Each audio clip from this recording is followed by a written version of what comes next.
I won't marry that pig. The words Clara Whitmore had been choking on for 6 months finally exploded in the church, silencing 200 gasping witnesses. Her father's face turned purple. Her mother collapsed into the pews.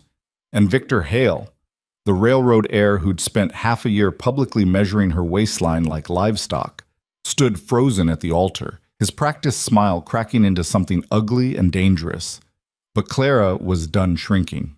If you want to see how one woman's rebellion shook an entire frontier town to its foundation, stay until the end. And drop a comment with your city. I want to see how far Clara's story travels. The measuring tape cut into Clara Whitmore's ribs like a punishment. 34 inches, her mother announced to the cramped parlor, her voice flat with disappointment. Still 34 inches. You haven't lost a single measurement this month. Clara stood in her chemise in the middle of the room, arms raised, while her mother circled her like a farmer inspecting a failing crop.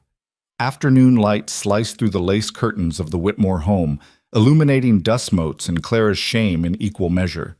Outside, Black Hollow Ridge baked under the relentless Montana sun. But inside this room, Clara felt frozen. "That's impossible," her father barked from his chair near the window. Howard Whitmore didn't look up from the railroad contract he'd been pretending to read for the last 20 minutes.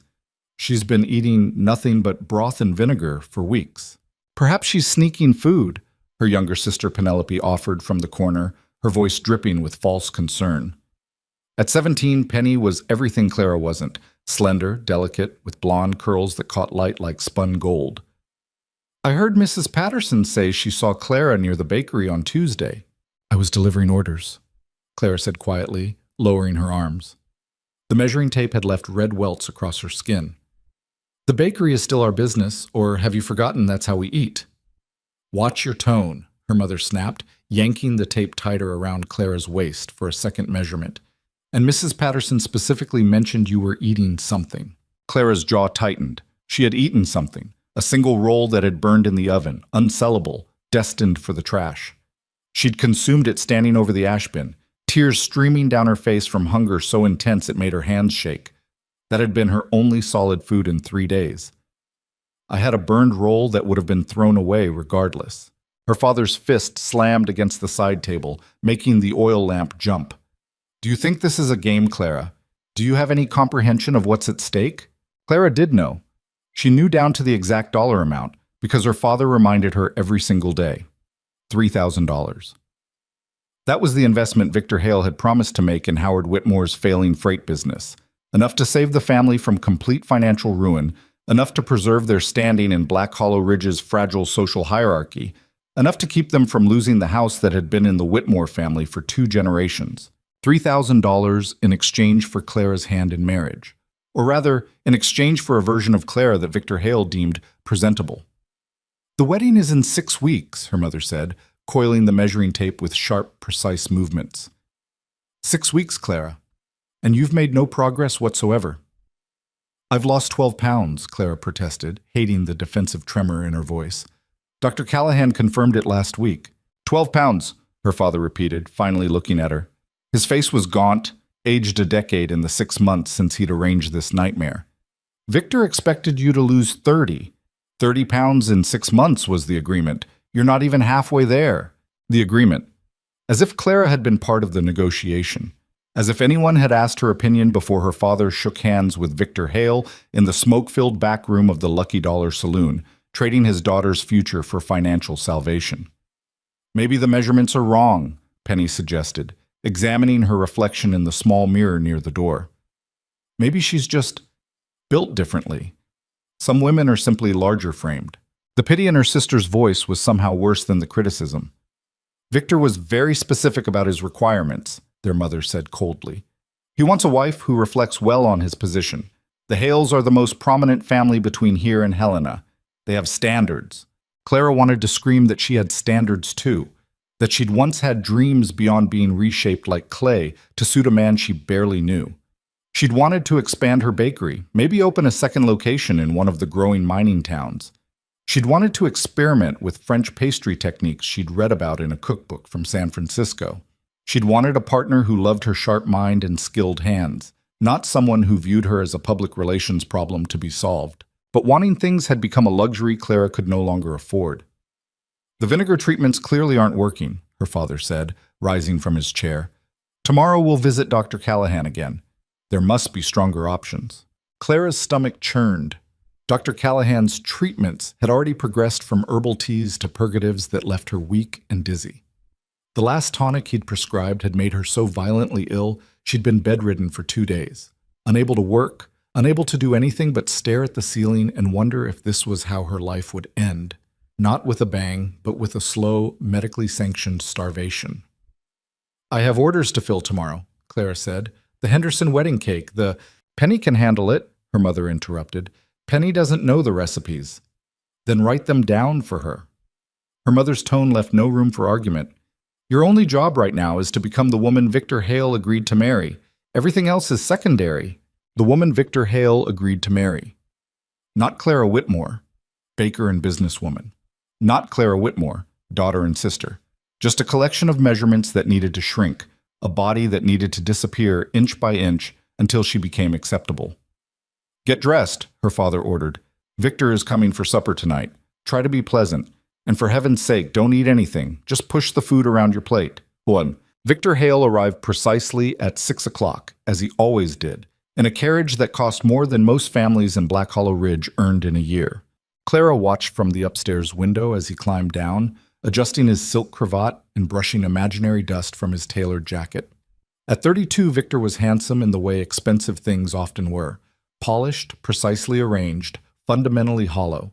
His dark hair gleamed with pomade, and his mustache was trimmed with mathematical precision. He looked like a man who had never been denied anything in his entire life, because he hadn't been. The Hale family owned the railroad spur that connected Black Hollow Ridge to the main line. They owned the largest cattle ranch in 3 counties. They owned the bank, the general store, and half the commercial buildings on Main Street. In a town of 800 souls, the Hales were royalty, and Victor was the crown prince. A crown prince who had deigned to notice Clara exactly once, at a church social 8 months ago, when she'd won the pie baking contest for the 3rd consecutive year. He'd approached her afterward, complimented her lattice work, and asked if she might make a special order for his mother's birthday. Clara had been foolish enough to feel flattered. 2 weeks later, her father had come home drunk and desperate, waiving the contract that would save the family business. All Clara had to do was marry Victor Hale. Simple. Easy. Except for the list of conditions Victor's lawyer had attached to the agreement. The bride-to-be must reduce her current measurements by a minimum of 30 pounds prior to the wedding ceremony. She must dress in a manner befitting the Hale family's social position. She must discontinue any public commercial activities, as the wife of Victor Hale would not engage in trade. She must be gracious, demure, and above all, presentable. Presentable. That word had haunted Clara for 6 months. "Clara!" Her mother's voice echoed up the stairs. "Victor is here. Come down immediately." Clara took one last look at herself in the mirror. The dress her mother had insisted she wear was one size too small, a deliberate choice designed to motivate her. The seams cut into her sides, and the tight bodice made it difficult to breathe deeply. Her dark hair was pulled back so severely it gave her a headache, and her face looked hollow, not from weight loss, but from exhaustion and hunger and the slow death of hope. She looked like a woman being erased. Downstairs, Victor stood in the parlor, accepting a glass of brandy from her father with the easy confidence of a man accustomed to being served. He smiled when Clara entered, but his eyes performed their usual inspection, a quick clinical assessment that started at her face and traveled downward, measuring, judging, finding her wanting. "Clara," he said warmly, taking her hand and kissing it with practiced gallantry. "You look lovely this evening." The lie hung in the air between them. "Thank you," Clara murmured, because that was her role now. Accept the compliments that weren't compliments. Smile through the insults disguised as concern. Pretend this was a normal courtship instead of a transaction. "Shall we sit?" her mother suggested, gesturing toward the dining room where the table had been set with their finest china. Another performance for Victor's benefit. Dinner was torture. Clara's plate held a tiny portion of plain chicken and steamed vegetables, while everyone else enjoyed pot roast, potatoes, and the rolls Clara herself had baked that morning before her mother confiscated them. She pushed food around her plate as instructed, taking small bites that she chewed slowly, trying to make her meager portion last. Victor dominated the conversation. talking about the railroad expansion, about his recent trip to San Francisco, about the grand plans his father had for developing Black Hollow Ridge into a proper city. Of course, that will require the right sort of people in leadership positions, Victor said, cutting into his third helping of pot roast. Families with vision, with standards. Too many frontier towns remain crude because they lack proper society. Absolutely right, Howard agreed eagerly, which is why this union is so important.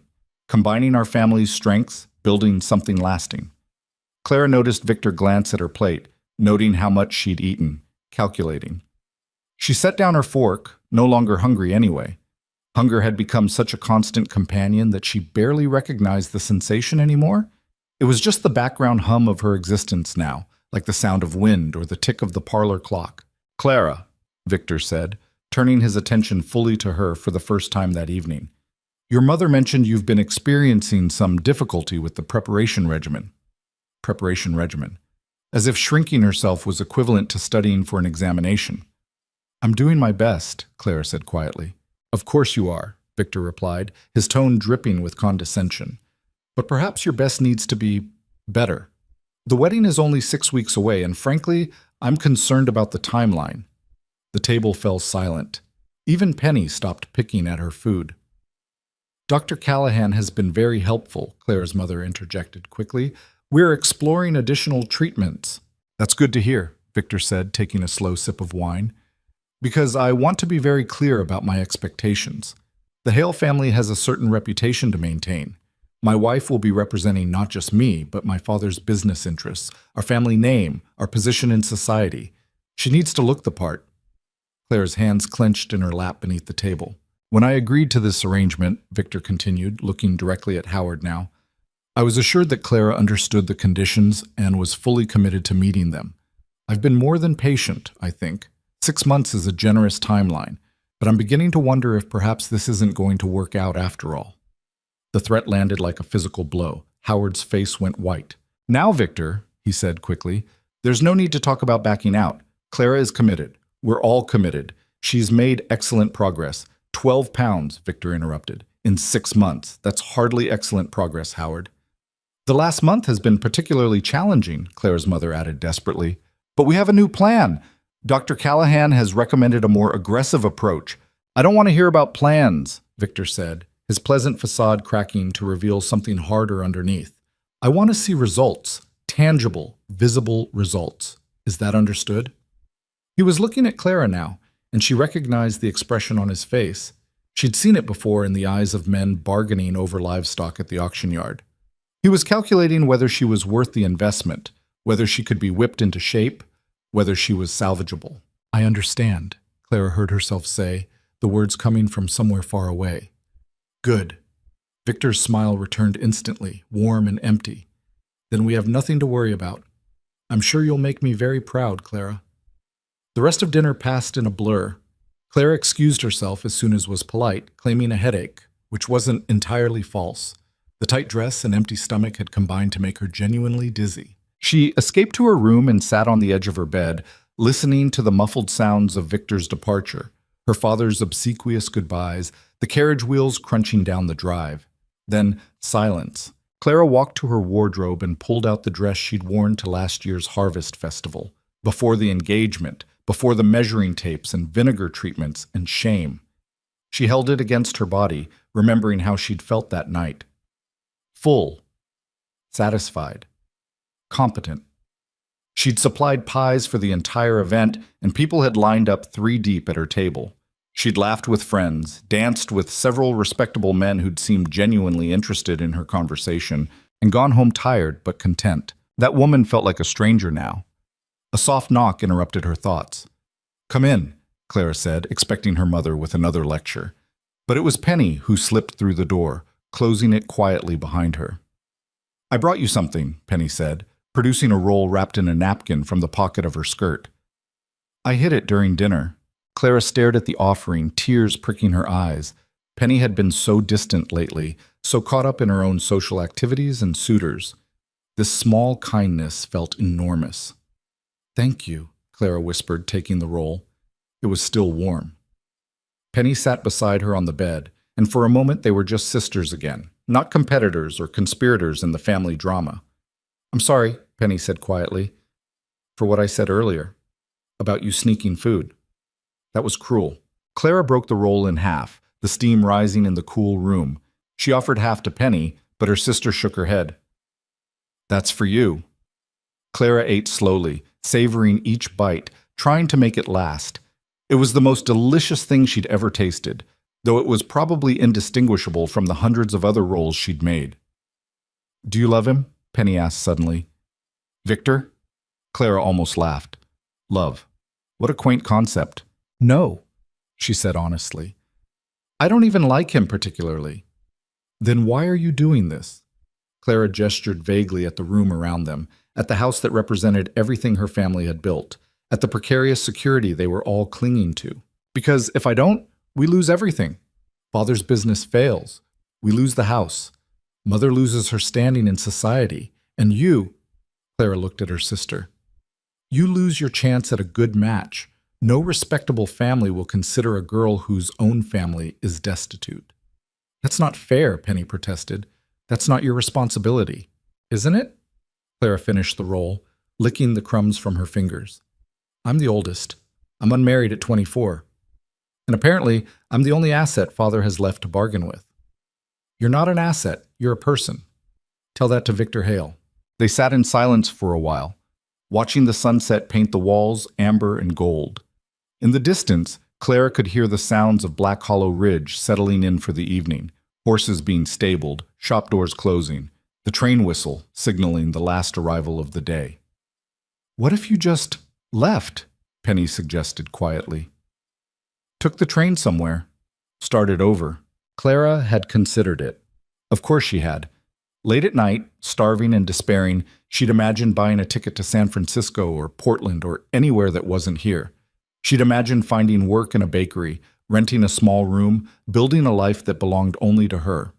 But then she'd think about her mother's face, her father's desperation, the way the business ledgers showed nothing but red ink, the mortgage payments they were already 3 months behind on. She'd think about Penny, who deserved a future that didn't include poverty and shame. And she'd stay. "I can't," Clara said simply. "Not yet."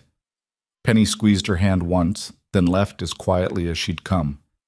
Clara lay back on her bed, staring at the ceiling, counting the weeks until the wedding. 6 weeks. 42 days. 1,008 hours. 1,008 hours to become someone she wasn't. 1,008 hours to disappear. To chase. The next morning, Clara's mother dragged her back to Dr. Callahan's office. The doctor's practice occupied a narrow building on Main Street, sandwiched between the hardware store and a lawyer's office. The waiting room smelled of carbolic acid and desperation, that particular mixture of antiseptic and fear that seemed to permeate all frontier medical establishments. "Mrs. Whitmore, Miss Whitmore," Dr. Callahan greeted them, his spectacles reflecting the harsh morning light. He was a thin man with nervous hands and a tendency to avoid direct eye contact. "Please, come in." His examination room was cramped and overheated, with medical diagrams on the walls showing various anatomical cross-sections. Clara tried not to look at them as she sat on the examination table, the paper crinkling beneath her. "Your mother tells me the current regimen isn't producing the desired results," Dr. Callahan said, washing his hands in the basin. "How are you feeling generally?" "Tired," Clara admitted. "Dizzy sometimes. Cold, even when it's warm outside." "That's to be expected with rapid weight reduction," the doctor said dismissively. "Your body is adjusting to the new normal." The new normal of starvation, Clara thought, but didn't say. "We need something more effective," her mother said from the corner. "The wedding is in 6 weeks, and she's nowhere near the required measurements." Dr. Callahan dried his hands thoughtfully. "There are more aggressive options, but they do carry some risk." "What kind of risk?" Clara asked. "Nothing life-threatening," the doctor assured her quickly. "But the treatments can be unpleasant. There's a new preparation from New York. It contains thyroid extract and other compounds that stimulate the metabolism. Very effective for weight reduction." "Thyroid extract?" Clara had read enough to know that sounded dangerous. "Perfectly safe," Dr. Callahan said. "It's being used by all the finest ladies in New York and Boston.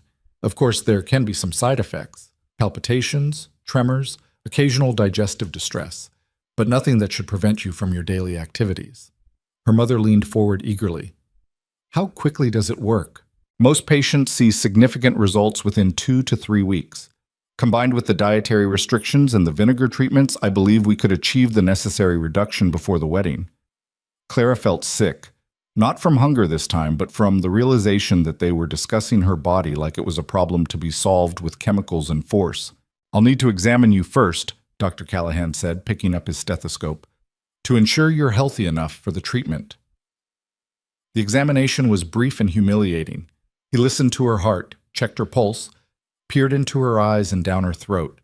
He measured her again, recording numbers in his leather-bound journal with small, precise handwriting.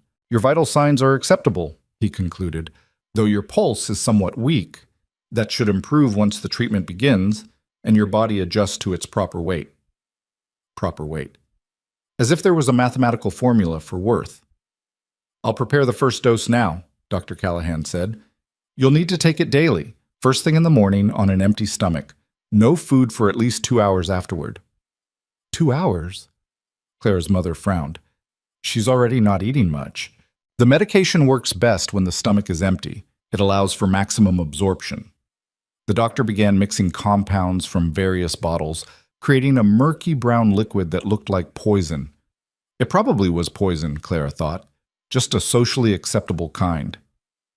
Here we are, Dr. Callahan said, handing her a small glass. Drink it all at once. It may taste bitter. Clara looked at the glass, then at her mother's expectant face, then at the doctor's professionally detached expression. She thought about Victor Hale's calculating eyes, about her father's failing business, about Penny's future. She drank. The liquid burned going down, leaving a metallic taste that coated her tongue and throat. Almost immediately, her stomach cramped. Excellent, Dr. Callahan said, taking back the glass. You may experience some discomfort today as your body adjusts. That's perfectly normal. I'll prepare a week's supply for you to take home. As they left the doctor's office, Clara clutching a paper bag full of bottles, she caught sight of herself in the window of the general store. She looked like a ghost, hollow-eyed, pale, insubstantial. She looked like she was disappearing, and everyone in Black Hollow Ridge was watching it happen. Boss. 3 weeks later, Clara stood in her family's bakery kitchen before dawn, trying to remember the recipe for sourdough. Her hands shook as she measured flour. The tremors had started 5 days after beginning Dr. Callahan's treatment and hadn't stopped since. Her heart raced constantly, a hummingbird rhythm that never slowed, even during sleep. She'd lost another 8 pounds, bringing her total to 20, but the cost had been steep. She couldn't focus. Couldn't sleep. Couldn't think clearly through the fog of chemicals and hunger that had become her constant state. The bread dough blurred in front of her. Was it 2 cups of flour or 3? She'd made this recipe 1,000 times, could usually do it in her sleep, but now the measurements eluded her like water through a sieve. Damn it, she whispered, tears of frustration pricking her eyes. The bakery had been her sanctuary once, the place where she felt most competent, most herself. She'd learned the trade from her grandmother, spent years perfecting techniques, building a reputation that had drawn customers from neighboring towns. But Penny had taken over most of the daily operations now, following Clara's written recipes with mixed results. The bread was acceptable, but not exceptional. The pastries were adequate, but uninspired. Business had already started to decline, though no one mentioned it directly. Clara tried to knead the dough, but her arms had no strength. The simple motion that should have been automatic now felt like moving through mud. You're up early, Penny said, appearing in the doorway in her nightgown. Mother said you're supposed to be resting. I can't rest, Clara said. I can't sleep. The medication... She stopped, not wanting to admit how badly the treatments were affecting her. Penny moved closer, and Clara saw real worry in her sister's eyes. You look terrible, Clara, really terrible. Your hands are shaking, and you're gray. I'm fine. You're not fine. Penny reached out and touched Clara's forehead. You're burning up. Clara pulled away. It's just the medication. Dr. Callahan said this is normal. Nothing about this is normal. Penny's voice rose, then dropped to an urgent whisper. You're killing yourself for a man who doesn't even deserve you. Don't, Clara warned. Don't make this harder than it already is. How could it possibly be harder? You can barely stand, you can't focus. You're taking poison every morning and calling it medicine. When does it stop, Clara? When you collapse? When you die? When I'm thin enough, Clara said flatly. When Victor decides I'm presentable. When father's business is saved and you can marry well and mother can hold her head up in church. That's when it stops. The words hung between them, brutal in their honesty. Penny's eyes filled with tears. I don't want that. I never wanted this for you. What you want doesn't matter, Clara said, more harshly than she intended. What I want doesn't matter. This is bigger than us. No, Penny said fiercely. It's not. Father's business failing isn't your fault. Mother's social standing isn't your responsibility. And my future sure as hell shouldn't depend on you starving yourself into an early grave. Clara wanted to believe her, wanted to set down the burden she'd been carrying and walk away from all of it. But the weight of expectation was too heavy, too ingrained. Just let me work, Clara said quietly. Please. Penny stood there a moment longer, then left without another word. Clara turned back to the dough, but her vision swam. The room tilted, and she gripped the counter for support. Her heart hammered so hard she could feel it in her throat, in her temples, in her fingertips. This was fine. This was normal. This was the cost of becoming presentable. She forced herself to keep kneading, though every movement felt like wading through quicksand. The bread had to be perfect. Everything had to be perfect, because in 3 weeks she would stand at the altar in a dress that finally fit, beside a man who had finally deemed her acceptable, and everyone would see that she'd been worth the investment after all. In 3 weeks, she would become Mrs. Victor Hale. In 3 weeks, Clara Whitmore would cease to exist entirely. The thought should have terrified her. Instead, she felt nothing at all. On a bright Thursday afternoon 2 weeks before the wedding, Clara's world collapsed in front of the entire town.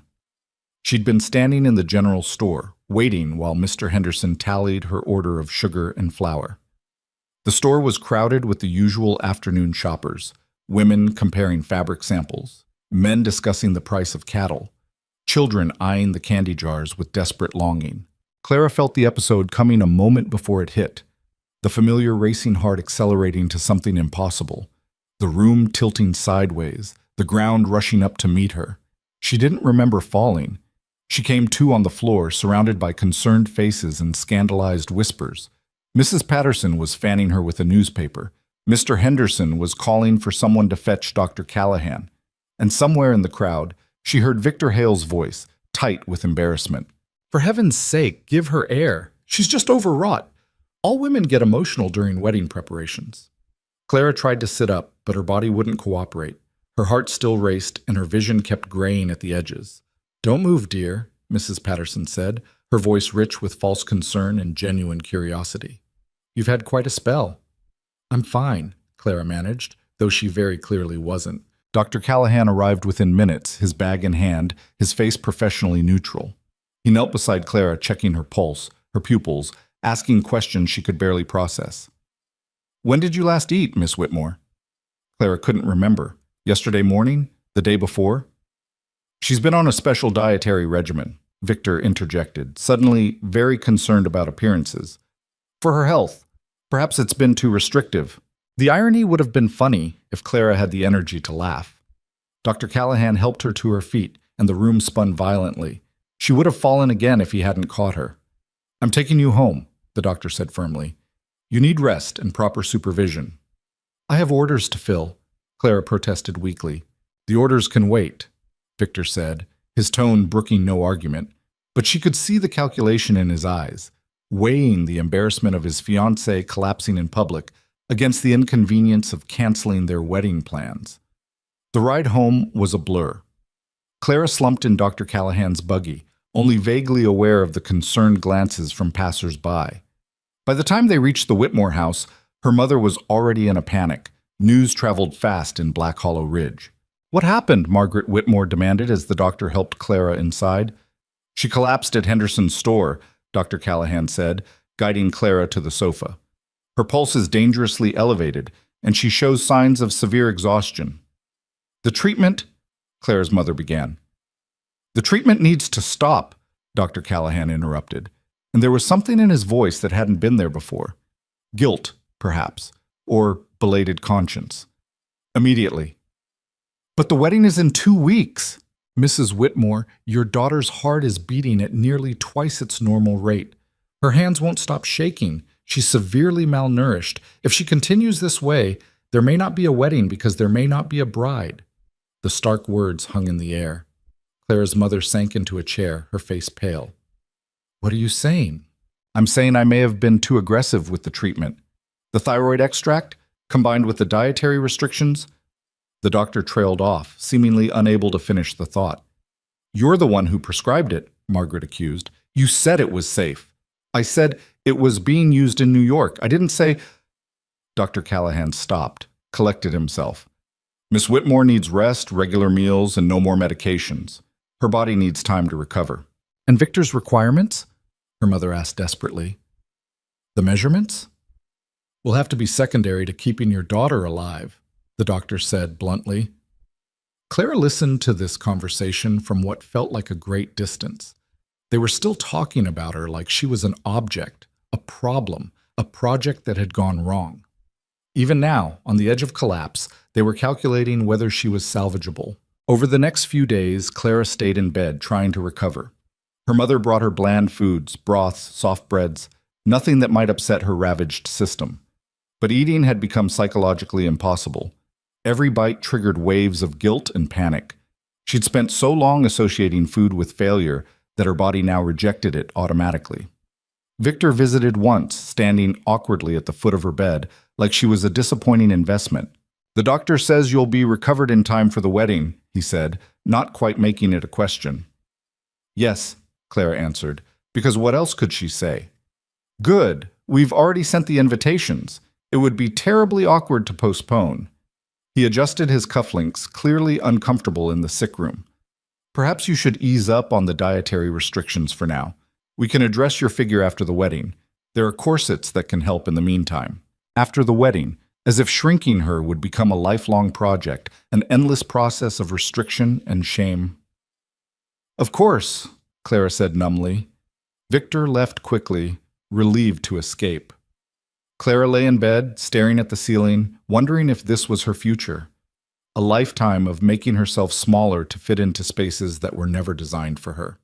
A week before the wedding, her mother insisted she get fitted for her dress one final time. The dressmaker, Mrs. Chen, had done her best with an impossible assignment, creating a gown that would simultaneously flatter and conceal, that would make Clara look appropriately bridal while minimizing her size.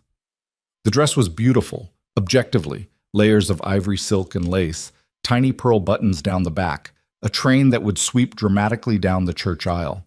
It also didn't fit. Despite the weight loss, despite the treatments and the starvation and the suffering, Clara still couldn't close the final 6 buttons on the bodice.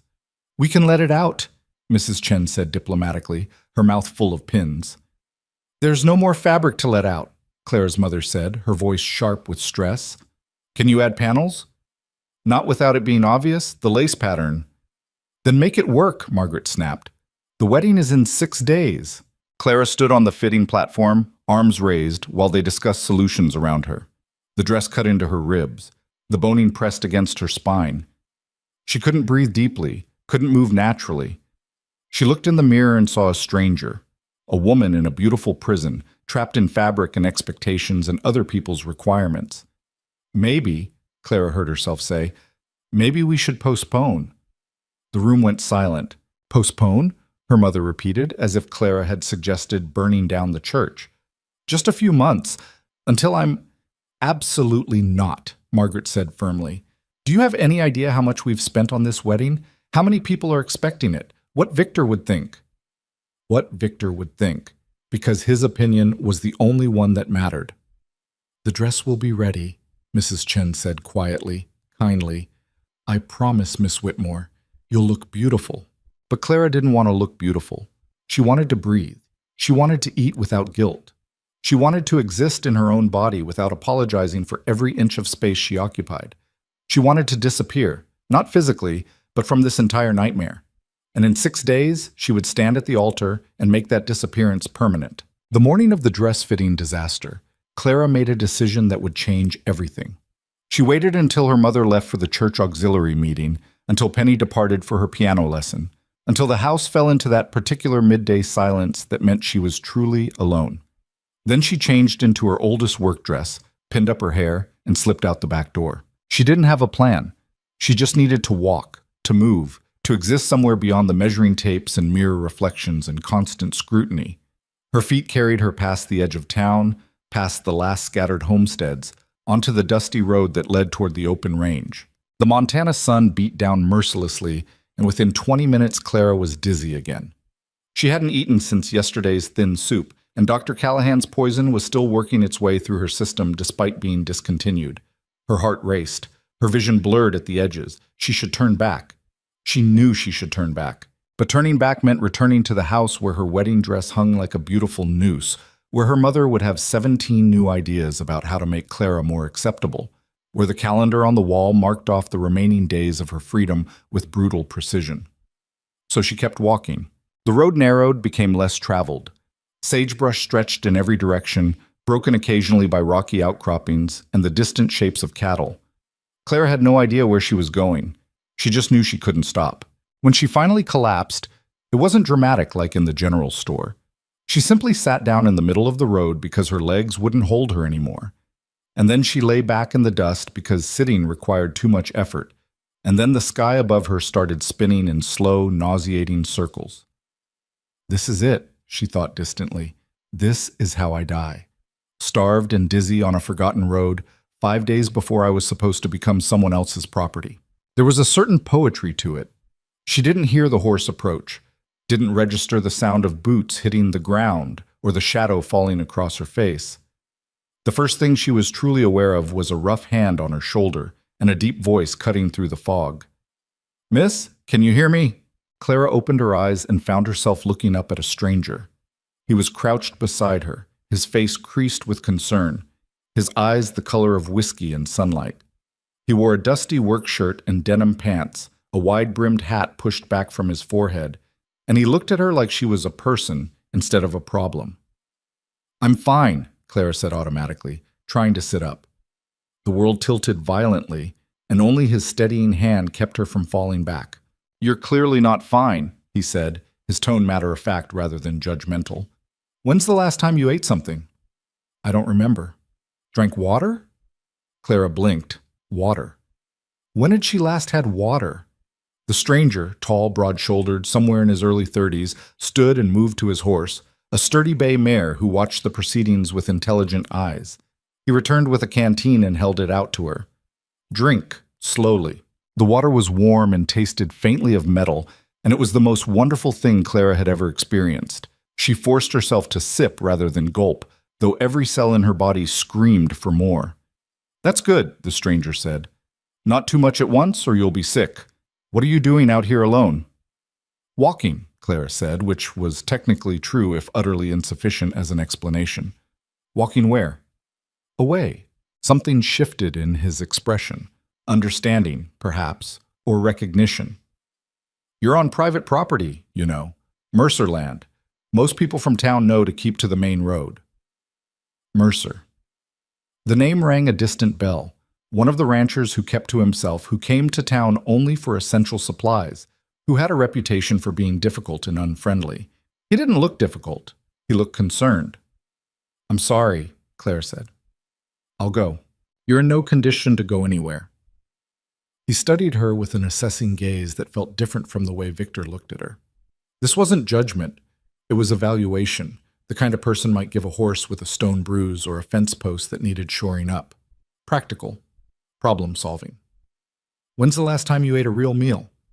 "I eat," Clara said defensively. "That's not what I asked." Clara looked away, focusing on the horizon where heat waves made the air shimmer like water. "A while." "A while," he repeated, and there was something hard in his voice now, not directed at her, she realized, but at the situation. "You're Clara Whitmore, aren't you? The baker. I've seen you at Henderson's store." "Yes."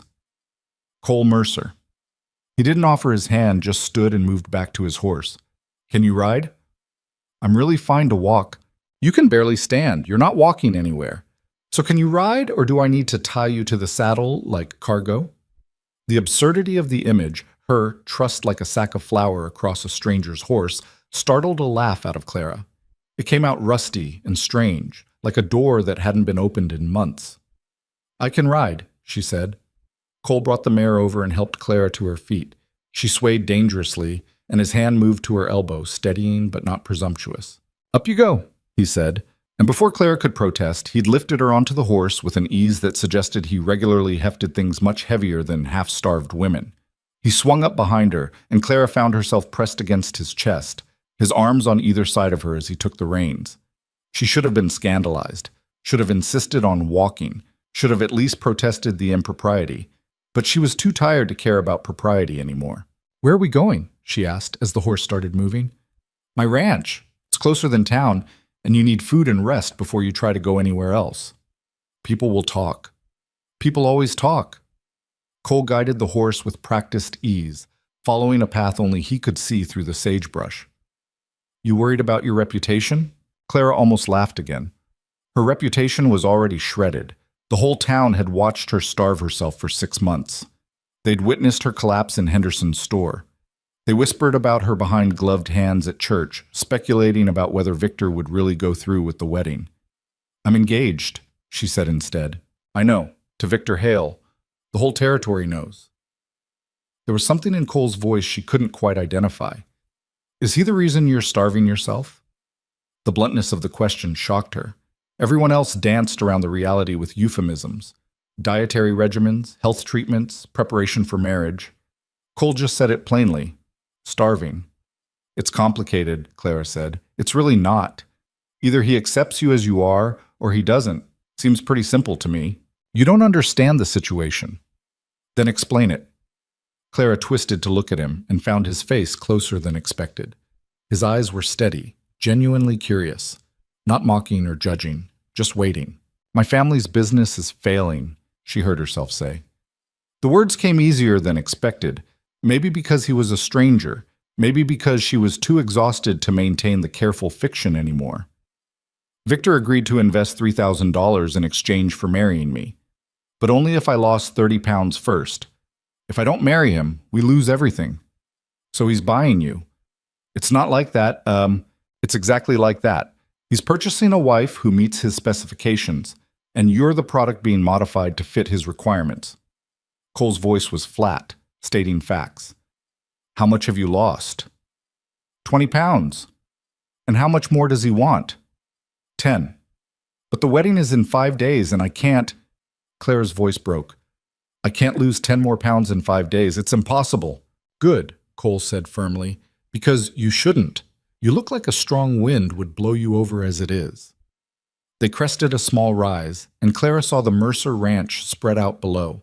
A sturdy log house with a wide porch, several outbuildings, corrals with horses, and in the distance cattle dotting the rangeland. It was modest compared to the Hale estate, but well-maintained, purposeful. Welcome to the edge of civilization, Cole said with a hint of dry humor. It's not much, but it's mine. He helped her down from the horse with the same easy competence he seemed to apply to everything, then led her toward the house. Clara's legs trembled with each step, and by the time they reached the porch, she was leaning heavily on his arm. Inside, the house was simple but clean. A large main room served as both kitchen and living area, with a stone fireplace at one end and a solid wooden table in the center. The furniture was handmade but well-crafted. Books lined a shelf near the window. Sit, Cole ordered, pulling out a chair at the table. Clara sat, too tired to argue. She watched as he moved around the kitchen with practiced efficiency, stoking the fire, pulling bread and cheese from a cupboard, slicing both with a knife that caught the light. He poured milk from a covered pitcher and set everything in front of her. Eat slowly, he said. Your stomach isn't used to real food anymore. If you eat too fast, you'll just bring it back up. Clara stared at the simple meal. The bread was thick and grainy, the cheese sharp and crumbly, the milk cool and rich. It was more food than she'd seen in weeks, and the sight of it triggered a wave of panic so intense she couldn't breathe. I can't, she whispered. Why not? Because if I eat this, I'll gain weight. If I gain weight, the dress won't fit. If the dress doesn't fit, Victor will be embarrassed. If Victor is embarrassed, he'll cancel the wedding. If he cancels the wedding, your family loses everything, Cole finished. He pulled out the chair across from her and sat down, his expression thoughtful. So you're choosing slow death by starvation over fast death by financial ruin. That's not fair. It's accurate. He pushed the plate closer to her. Eat something, Clara. You can hate yourself for it later if that makes you feel better, but right now, eat. His tone left no room for argument. Clara picked up the bread with shaking hands and took a small bite. The taste exploded across her tongue, salt and grain and substance. Her body recognized it as what it desperately needed, and suddenly she was ravenous. Slowly, Cole reminded her, and Clara forced herself to chew properly, to take breaks between bites, to drink the milk in small sips. They sat in silence while she ate. Cole didn't hover or comment or watch her with the calculated assessment she was used to. He just sat quietly, occasionally glancing out the window at his land, giving her the space to simply be. When Clara finally pushed the plate away, having eaten half of what he'd given her, she felt simultaneously better and worse. Better because her body finally had fuel. Worse because she'd just undone days of restriction, and the guilt crashed over her in waves. How do you feel? Cole asked. Guilty? Honest, at least.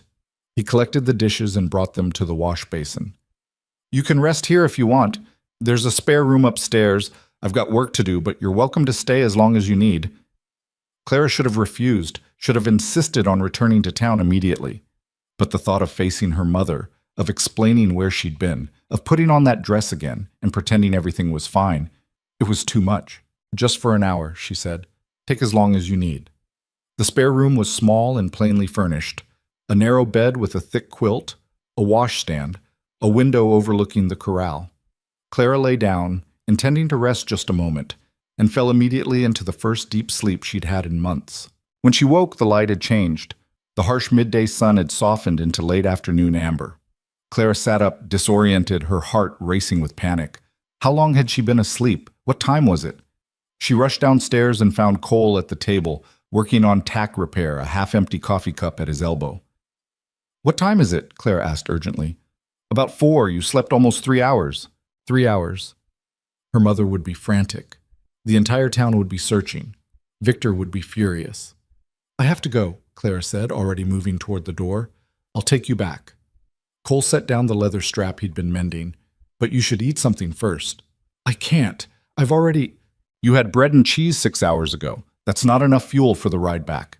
He was already moving to the kitchen, pulling out cold chicken and biscuits. 5 minutes. That's all I'm asking.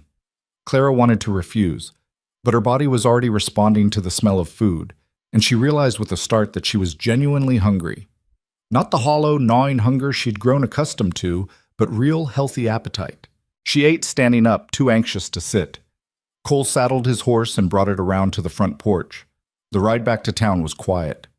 Clara sat in front of Cole again, watching Black Hollow Ridge grow larger on the horizon, feeling the weight of reality settling back onto her shoulders. Thank you, she said as they approached the outskirts of town, for the food and the rest, and not asking too many questions. I asked plenty of questions, Cole corrected. You just didn't answer most of them. I barely know you. Sometimes strangers are easier to talk to than family. They reached the edge of Main Street and Cole pulled the horse to a stop, helping Clara down in the shadow of the feed store where fewer people would see. Will you be all right? He asked, and the genuine concern in his voice almost undid her. I have to be, Clara said. The wedding is in 5 days. That's not an answer. It's the only one I have. Cole studied her for a long moment, and Clara had the unsettling feeling he could see straight through all her careful defenses to the terrified woman beneath. If you need anything, he said finally, the offer stands. Food, shelter, an ear to listen. No judgment. Clara nodded, not trusting her voice, and turned toward home. She made it 3 steps before Cole called after her. Clara? She looked back. You're worth more than $3,000, he said quietly. You know that, right? Clara didn't answer. She just walked away, his words echoing in her head, wondering if he was right, and terrified of what it would mean if he was. The house was in chaos when Clara slipped in through the back door, She could hear her mother's voice from the parlor, shrill with worry, and her father's deeper rumble responding. Penny appeared in the kitchen doorway, relief washing over her face. "Where have you been?" her sister hissed. "Mother is beside herself. She was about to send father to search the countryside."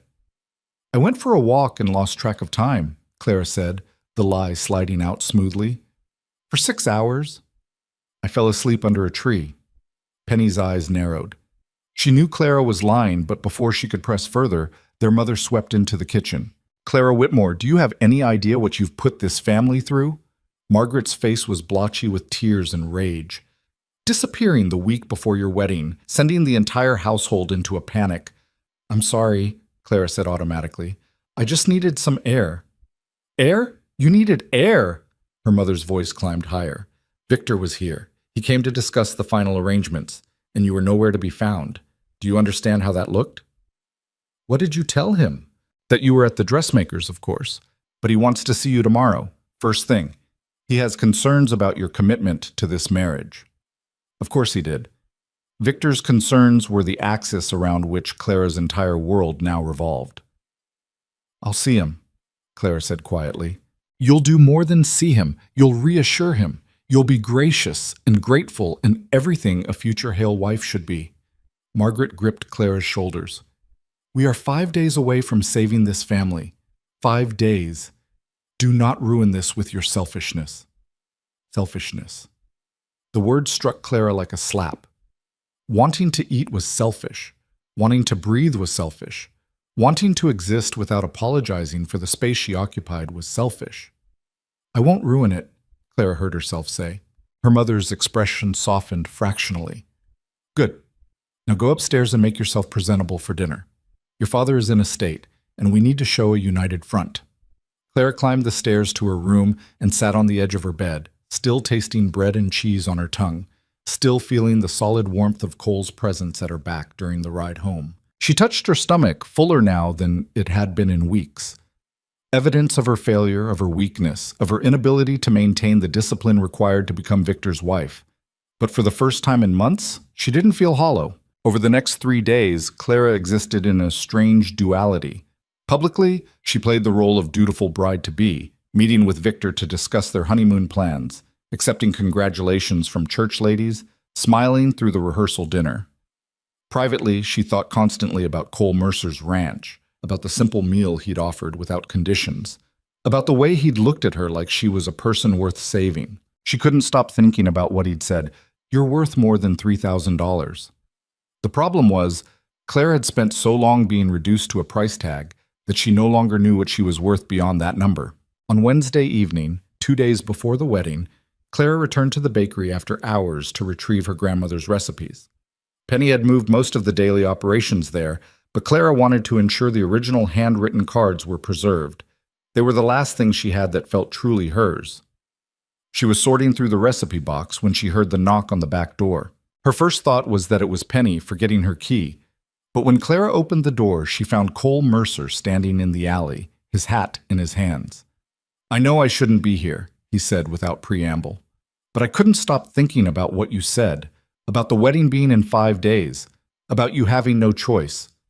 "What are you doing here?" Clara whispered, glancing nervously at the street beyond the alley. "Giving you another option." Cole's eyes were serious. "Don't marry him, Clara." "You don't understand." "I understand perfectly. Your family needs money. Victor has money, so you're trading yourself to save them. But there are other ways." "Like what?" Clara demanded.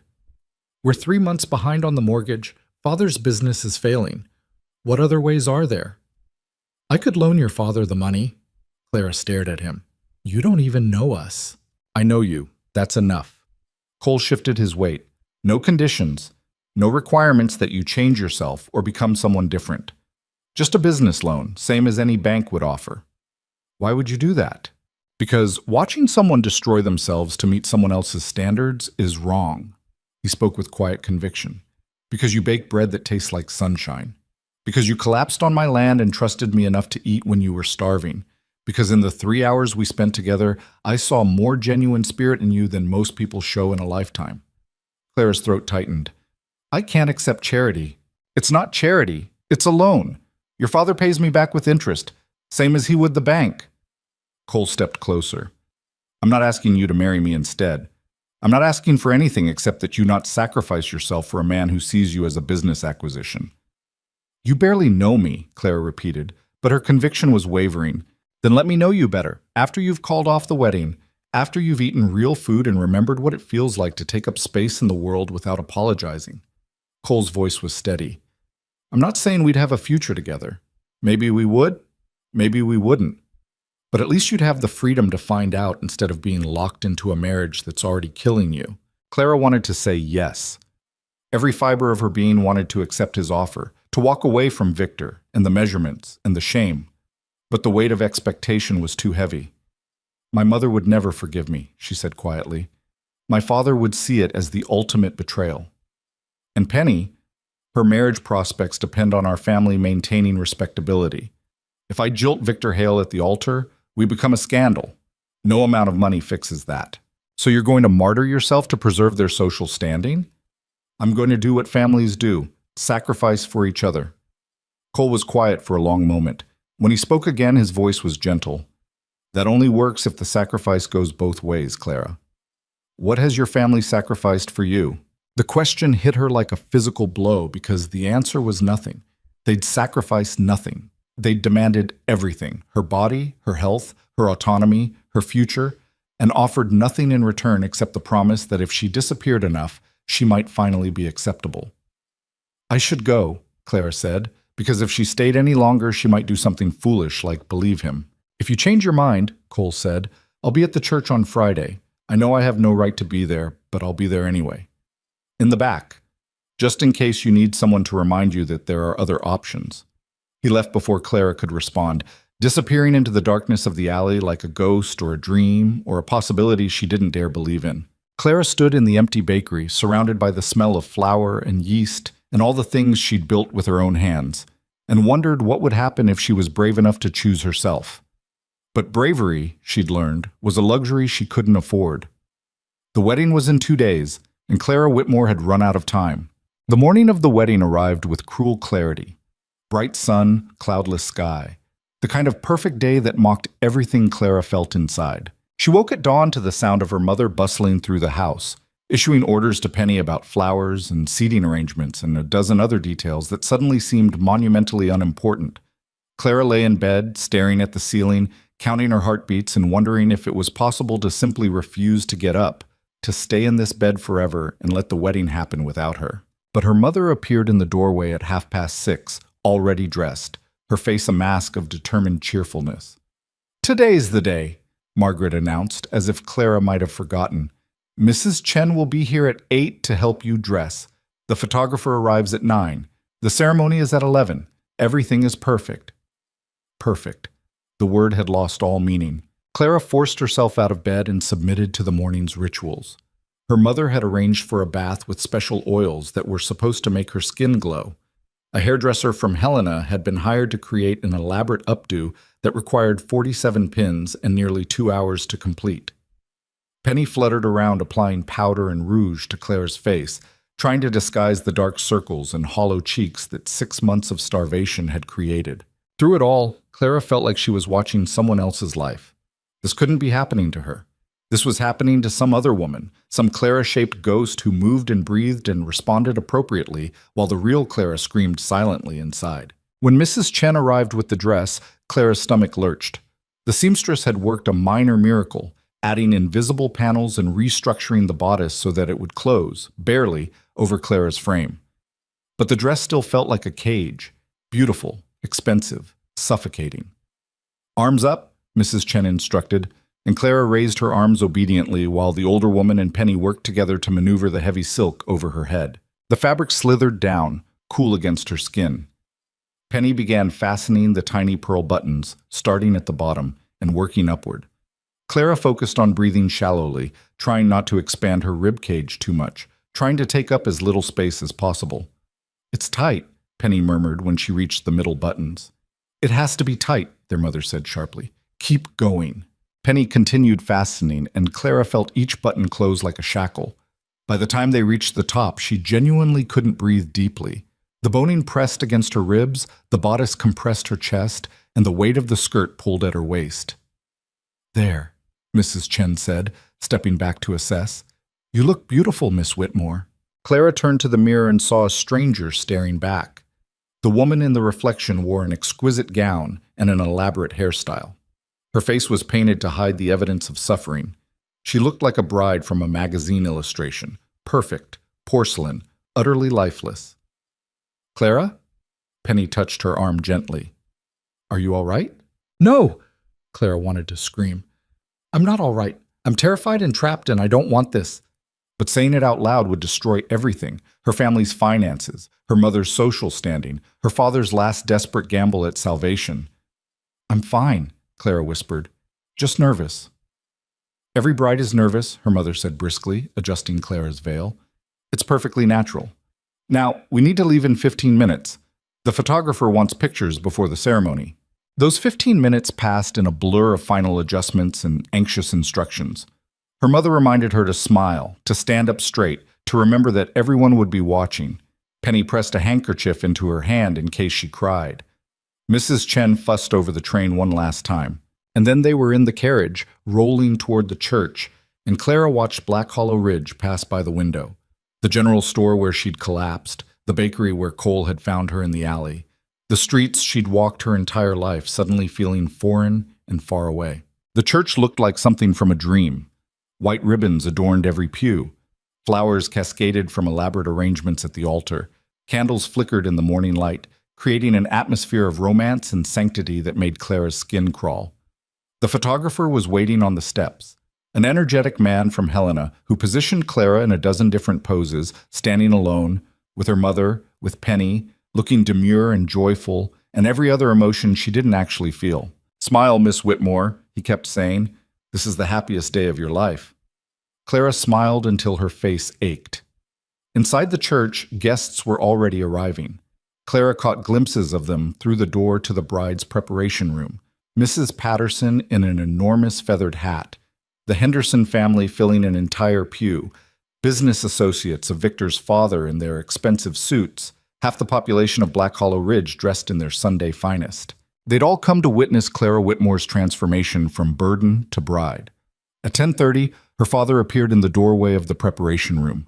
Howard Whitmore looked older than Clara remembered, the lines around his eyes deeper, his shoulders slightly stooped. But when he saw her in the wedding dress, something like relief washed over his face. "You look beautiful, Clara," he said, and for a moment she almost believed he meant it as a father, rather than as a man whose financial salvation was about to be secured. "Thank you, Papa," Clara said, using the childhood name she hadn't employed in years. He crossed the room and took her hands, and Clara was startled to see his eyes were damp. "I know this hasn't been easy," he said quietly. "The preparations, the requirements, all of it. But you've done it. You've saved us." There it was. The truth laid bare. Not, "You're getting married," or "You found happiness," but "You've saved us." "I did what I had to do," Clara said. "You did what family does," her father corrected. "You sacrificed for the greater good. That takes strength, Clara. Real strength. I'm proud of you." The words should have warmed her. Instead, they felt like ice water. He was proud that she'd destroyed herself. Proud that she'd submitted to being reshaped and measured and starved. Proud that she'd learned to make herself smaller. Before Clara could respond, the church bells began to chime. 11 o'clock. Time. Her mother appeared, straightening Clara's veil one last time. "Remember to walk slowly, keep your shoulders back, and smile. Everyone is watching." Everyone was always watching. The processional music began. Some classical piece Clara didn't recognize. Through the crack in the door, she could see Penny starting down the aisle, scattering rose petals, looking like everything Clara was supposed to be: delicate, lovely, uncomplicated. "Ready?" her father asked, offering his arm.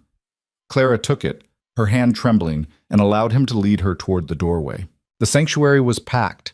Every pew was filled, every eye turned toward her as she appeared at the back of the church. Clara could feel their gazes like physical touches, assessing, judging, measuring.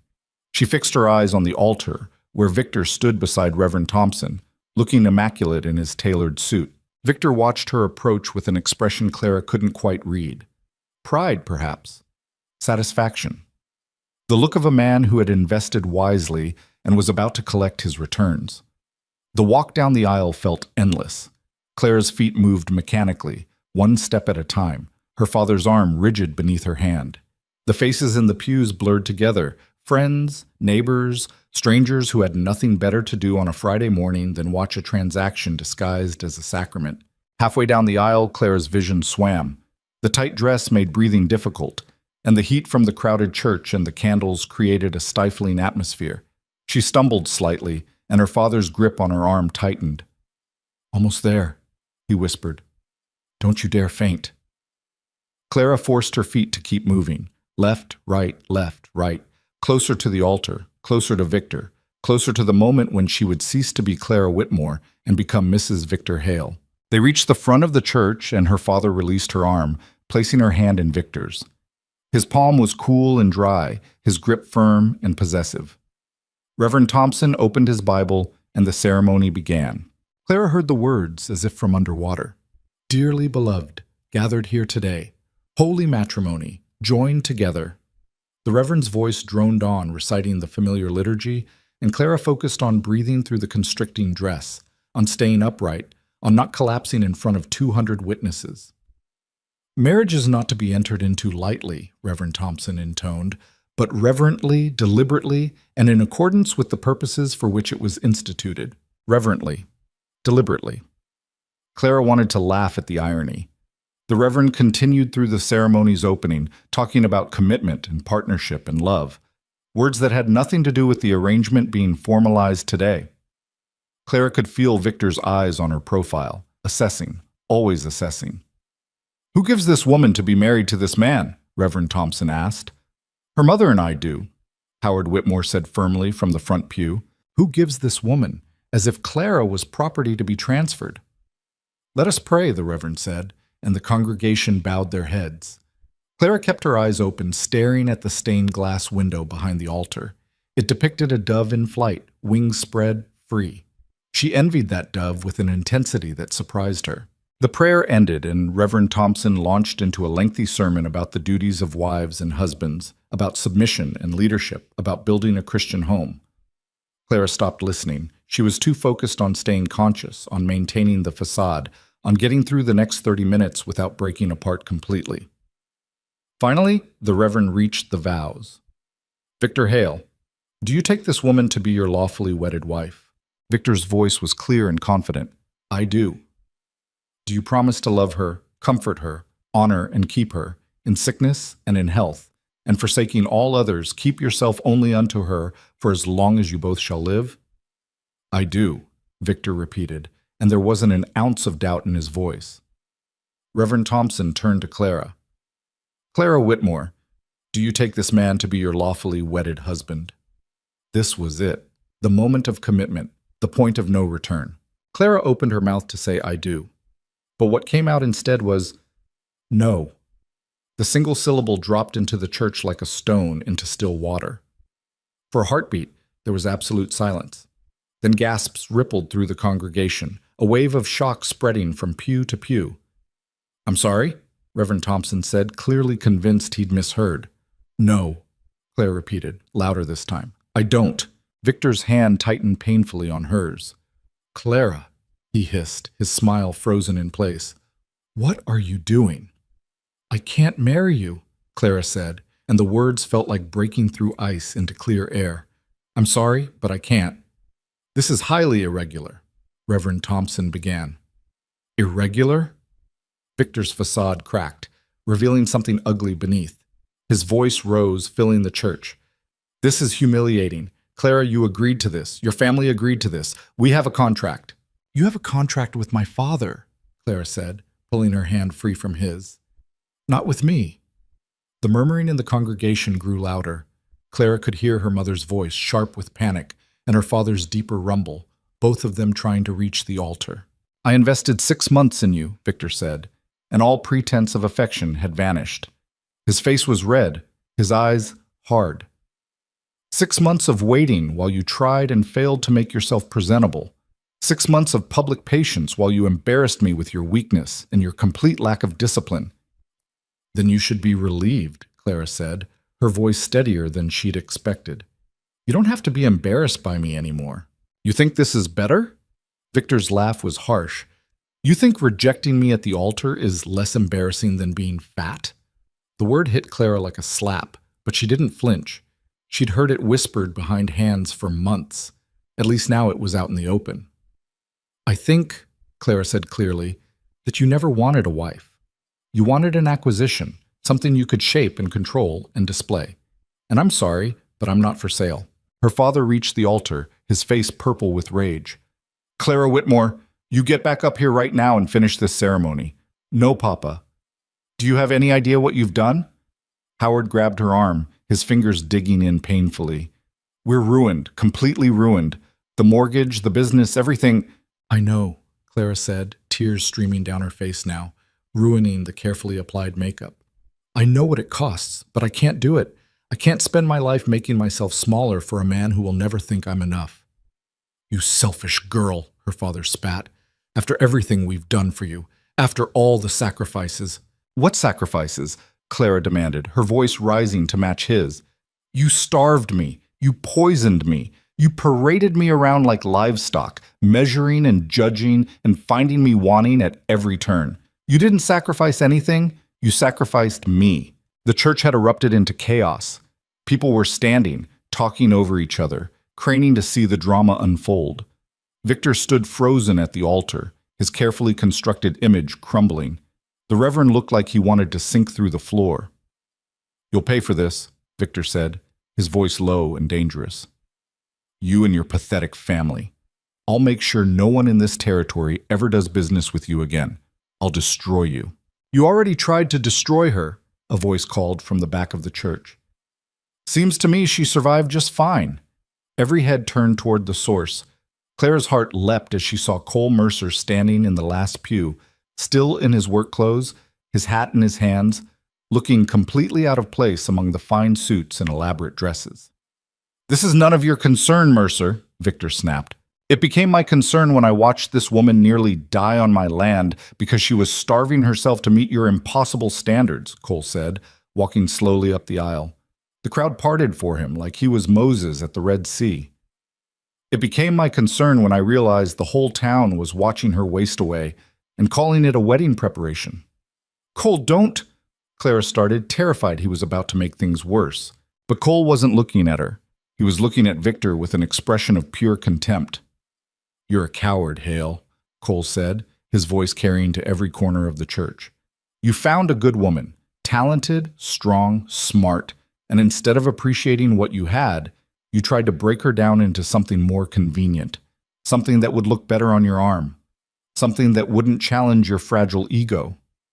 How dare you? Victor sputtered. And the saddest part, Cole continued, stopping a few feet from the altar. She almost let you. She almost killed herself trying to become whatever shallow, empty version of a wife you wanted. But she's braver than both of us combined because she's standing here in front of everyone who matters to her, in front of her whole family, and she's choosing herself. That takes more courage than you've ever had in your entire privileged life. The church was dead silent now. Every eye was on Cole, waiting to see what would happen next. Victor's face had gone from red to nearly purple. Get out of this church. Gladly, Cole said. This wedding is over anyway. He turned to Clara, and his expression softened. You all right? Clara nodded, not trusting her voice. Then let's go, Cole said simply. She's not going anywhere with you, Howard Whitmore roared. Clara, you will finish this ceremony and salvage what's left of this family's reputation. Or so help me. Or what, Papa? Clara found her voice again, stronger now. You'll disown me? Cut me off? I don't think you understand. I have nothing left to lose. You already took everything, my health, my business, my autonomy. The only thing I have left is my choice.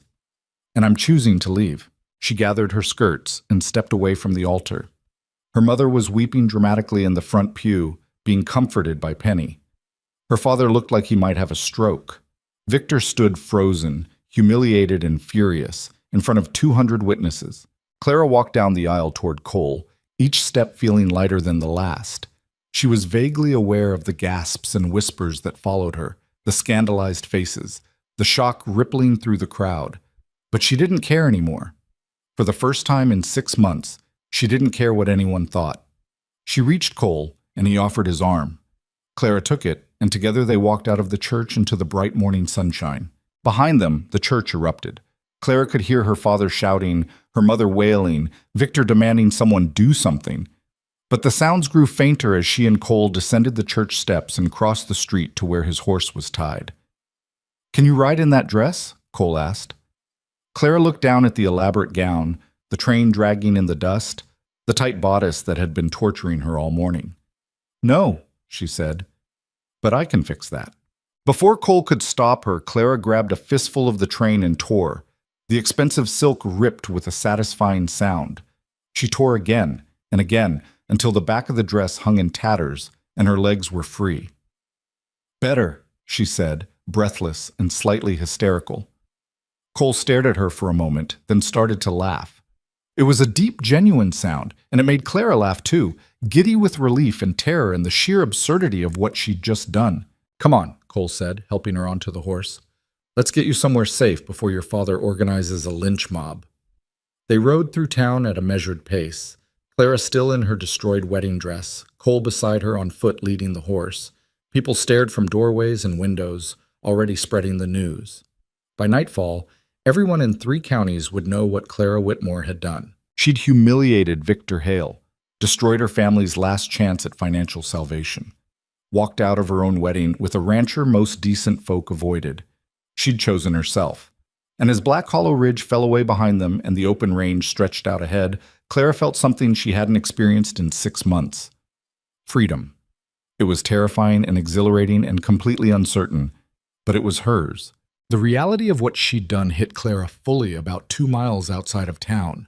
She was sitting sideways on Cole's horse, the remains of her wedding dress bunched awkwardly around her legs, watching Black Hollow Ridge shrink to a collection of distant shapes on the horizon. The adrenaline that had carried her down the church aisle and out the door was fading, replaced by a cold understanding of the consequences. She had no money, no clothes except the torn gown she was wearing, no plan beyond getting away from the church before her father could drag her back to the altar. She'd destroyed her family's last hope for financial stability and humiliated the most powerful man in the territory in front of hundreds of witnesses. "You're shaking," Cole said, glancing up at her from where he walked beside the horse. "I just ruined my entire life," Clara said, hearing the tremor in her own voice. "You saved your life," Cole corrected. "There's a difference." "Is there? Because from where I'm sitting, I've accomplished nothing except making everything worse. My family is still broke. Victor will make sure they're completely ostracized, and Clara's voice caught. "I have absolutely nothing." Cole stopped walking, and the horse halted obediently. He looked up at Clara, his expression serious. "You have yourself. That's more than you had this morning. Myself isn't going to pay the mortgage or feed my family, or your family spent 6 months trying to erase you," Cole said bluntly. "They starved you, poisoned you, measured you like livestock. At what point do you stop sacrificing yourself for people who never valued you to begin with?" The words were harsh but true, and they cut through Clara's panic like a knife. She took a shaky breath, trying to organize her scattered thoughts. "What happens now?" she asked quietly. "Now we get you somewhere safe. Then we figure out next steps." Cole started walking again. One thing at a time. They reached the Mercer Ranch as the sun climbed toward noon. Clara slid off the horse, her legs unsteady, and looked around at the simple buildings and open land. It looked different than it had a few days ago, not like a temporary refuge, but like a potential new beginning. "Come inside," Cole said, leading the horse toward the stable. "You need to get out of that dress and eat something." The practicality of his concern steadied Clara. She followed him into the house, acutely aware of how ridiculous she must look in the destroyed wedding gown, her elaborate hairstyle falling apart, her face streaked with tears and melted cosmetics. Cole disappeared into the back room and returned with a simple cotton dress. "This was my sister's," he said. "She left it here years ago. It should fit well enough for now." "You have a sister?" Clara realized she knew almost nothing about Cole Mercer beyond what town gossip provided, and most of that was unreliable. She moved to Oregon 5 years ago, married a timberman. This ranch was our father's. I bought out her share when she left. Cole handed Clara the dress. You can change in there. I'll make something to eat. Clara took the dress and retreated to the spare room where she'd slept days earlier. She struggled with the pearl buttons on the back of the wedding gown, finally managing to unfasten enough to wriggle free. The dress pooled at her feet, an expensive ruin, and Clara felt a surge of savage satisfaction at its destruction. The cotton dress was simple and worn soft, the kind of practical garment Clara hadn't been allowed to wear in months. It fit loosely, comfortable, and when Clara caught sight of herself in the small mirror above the washstand, she barely recognized the woman staring back. Without the elaborate styling and restrictive clothing, she looked younger, rawer, more real. She scrubbed the makeup off her face with water from the basin, unpinned her hair, and let it fall loose around her shoulders. And by the time she emerged from the room, she felt more like herself than she had in half a year. Cole had put together a simple meal: bread, cheese, cold chicken, and fresh milk. The same meal he'd offered her before, Clara realized. He set it on the table without ceremony. Eat, he said simply. This time, Clara didn't hesitate. She was ravenous, and the food tasted like liberation. She ate slowly but steadily, and Cole sat across from her with his coffee, not watching but present, giving her space to simply exist. Thank you, Clara said when she'd finished, for everything, for coming to the church, for standing up to Victor, for bringing me here. I don't know what I would have done if you would have figured it out, Cole interrupted. You're stronger than you think. I don't feel strong. I feel terrified. Courage isn't the absence of fear, Cole said. It's being afraid and doing the right thing anyway. You walked away from a wedding that would have destroyed you. That's as brave as anything I've ever seen. Clara wanted to believe him, but doubt gnawed at her. What if I made the wrong choice? What if... A sound outside cut her off, the rapid approach of hoofbeats and wagon wheels. Cole was on his feet instantly, moving to the window. His expression darkened. Who is it? Clara asked, already knowing the answer would be bad. Your father, Cole said grimly, and he's not alone. Looks like he brought half the town council and Sheriff Morrison. Clara's stomach dropped. She moved to the window and saw them, her father in the front seat of a wagon, his face set with grim determination, Sheriff Morrison on horseback beside him, and 3 other men Clara recognized as business associates of her father's. They pulled to a stop in front of the house, and Howard Whitmore climbed down with the careful movements of a man barely controlling his rage. Stay inside, Cole said, already heading for the door. No, Clara said quickly. This is my problem. It's not your problem anymore. It's ours. Cole's tone left no room for argument. Stay inside. He stepped out onto the porch, and Clara positioned herself where she could see and hear without being immediately visible. Mercer, her father called out, his voice carrying across the yard. Send my daughter out, now. Clara's not going anywhere, Cole said calmly. She's my daughter. She's coming home. She's a grown woman who made a choice. You need to respect that. Howard's face flushed deep red. You don't understand what you've involved yourself in. That girl has obligations, responsibilities. She can't just run away because she got cold feet. Those weren't her obligations, Cole said. Those were yours. You're the one who arranged the marriage, who made the deal with Hale, who pushed her into something she clearly didn't want. A daughter's duty is to her family. A father's duty is to protect his daughter, Cole shot back, not sell her to the highest bidder. Sheriff Morrison shifted in his saddle, clearly uncomfortable. Mercer, this is a family matter. Maybe you should let them work it out. It stopped being a family matter when they started treating Clara like property, Cole said. She destroyed a legal agreement one of the other men, Mr. Thornton from the bank, interjected. Victor Hale had a contract with the Whitmore family. There are financial penalties for breach of contract. Take it up with Howard, then, Cole said. Clara didn't sign anything. She's his daughter. He has legal authority. She's 24 years old. She's of age. He has no legal authority to force her into a marriage she doesn't want. Clara felt a surge of gratitude for Cole's steady defense, but she could see her father's fury building. This was escalating in dangerous directions. She stepped out onto the porch, and every eye turned to her. Clara, her father said, and she heard genuine desperation beneath the anger. Please, come home. We'll talk this through. Fix things with Victor. It's not too late. Yes, it is, Clara said quietly. Papa, I can't marry Victor. I won't. You don't understand what's at stake. The mortgage is due in 3 weeks. If we don't have that money, then you'll lose the house, Clara finished. I know, and I'm sorry for that, truly, but I can't sacrifice myself to save it. Sacrifice? Howard's voice rose. We gave you everything: food, shelter, education. We built that bakery for you, and this is how you repay us? By humiliating this family in front of the entire town. You built the bakery for yourselves, Clara said, her voice strengthening. You used my skill to generate income, and when that wasn't enough, you tried to sell me like livestock. Don't pretend this was about my welfare. How dare you speak to me that way?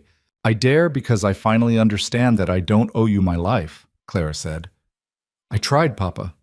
For 6 months, I starved myself, poisoned myself, made myself sick trying to become what Victor wanted, and it was never enough. I would have died trying to meet his standards, and you would have called it a noble sacrifice. You're being hysterical. She's being honest, Cole interjected. Maybe you should listen. Howard turned his fury on Cole. This is your fault. You put ideas in her head, turned her against her own family. I offered her food and a safe place to rest, Cole said. If that was enough to turn her against you, maybe you should examine what you were offering. Sheriff Morrison cleared his throat. Mercer's right, Howard. Clara's an adult. We can't force her to go home if she doesn't want to. But we can make sure she understands the consequences of her choices, Mr. Thornton said, his voice oily with implication. The Whitmore family owes the bank a substantial sum. With Victor Hale's investment no longer forthcoming, that debt will need to be called in. And if Clara is choosing to abandon her family in their time of need, well, the court of public opinion will have thoughts about that. The threat was clear. They would ruin the Whitmore name completely, and Clara would be blamed for all of it. Clara felt the familiar weight of guilt settling back onto her shoulders. This was exactly what she'd feared, that her choice would destroy not just her own future, but her family's as well. How much? Cole asked suddenly. Everyone turned to look at him. How much does the Whitmore family owe? That's not your concern, Howard said stiffly. I'm making it my concern. How much? Mr. Thornton consulted a small notebook he'd pulled from his coat. $3,200, including accumulated interest. Cole was quiet for a moment, doing calculations. Then he nodded. I'll pay it. The yard went silent. What? Howard said. I'll pay the mortgage, Cole repeated. As a business loan to Howard Whitmore. Standard interest rates, same terms the bank would offer. Payable over 10 years. That gives your freight business time to recover. Why would you do that? Mr. Thornton asked suspiciously. Because I can.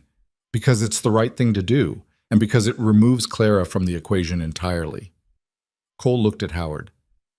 You get your financial relief without selling your daughter. Clara gets her freedom.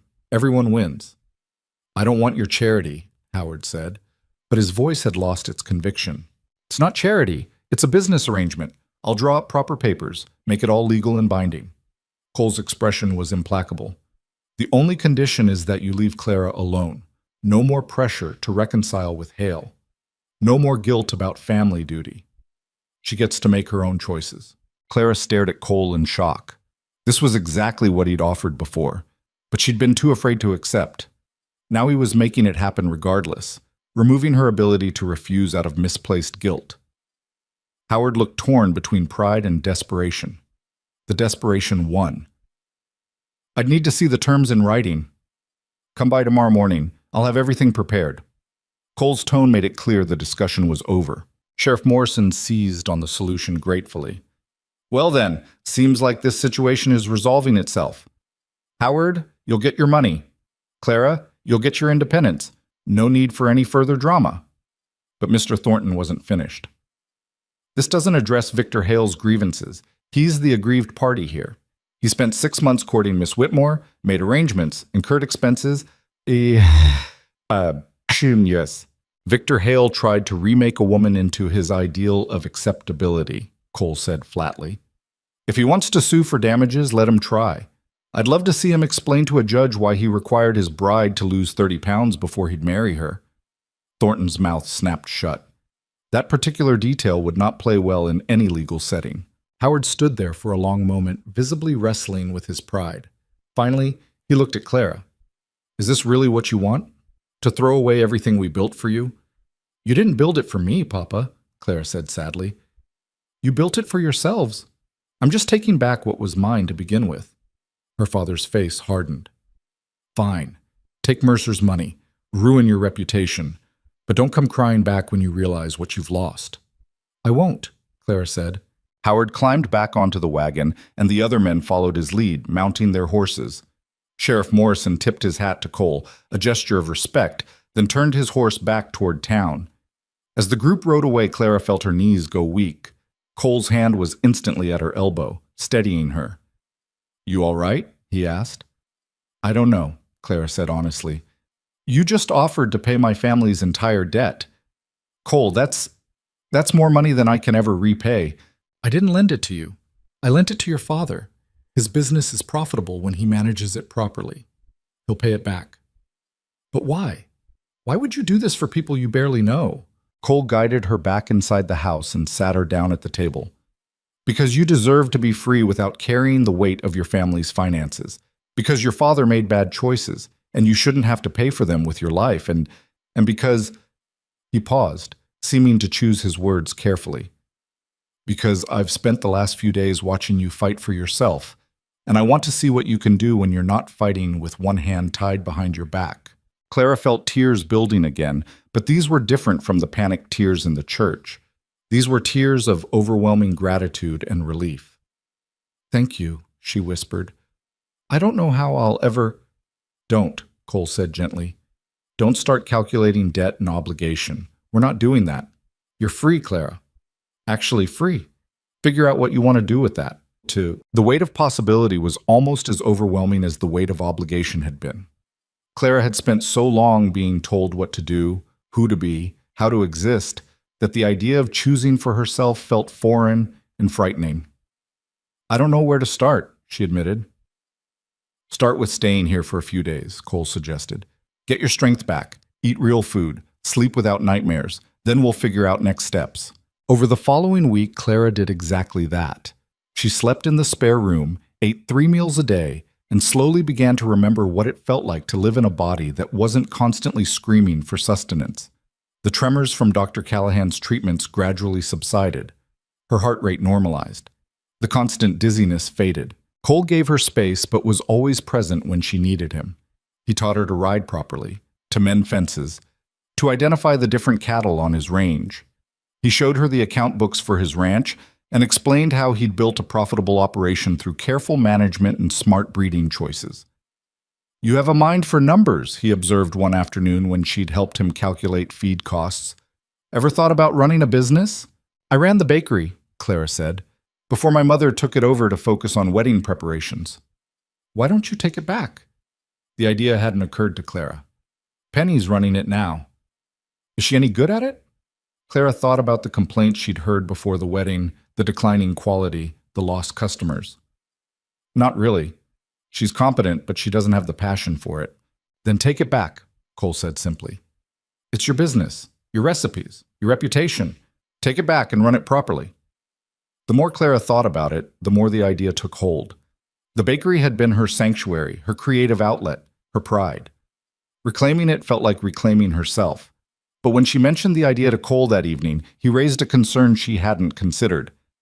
You'll need to go back to town for that, he said. Face everyone, deal with the gossip. Clara's stomach clenched.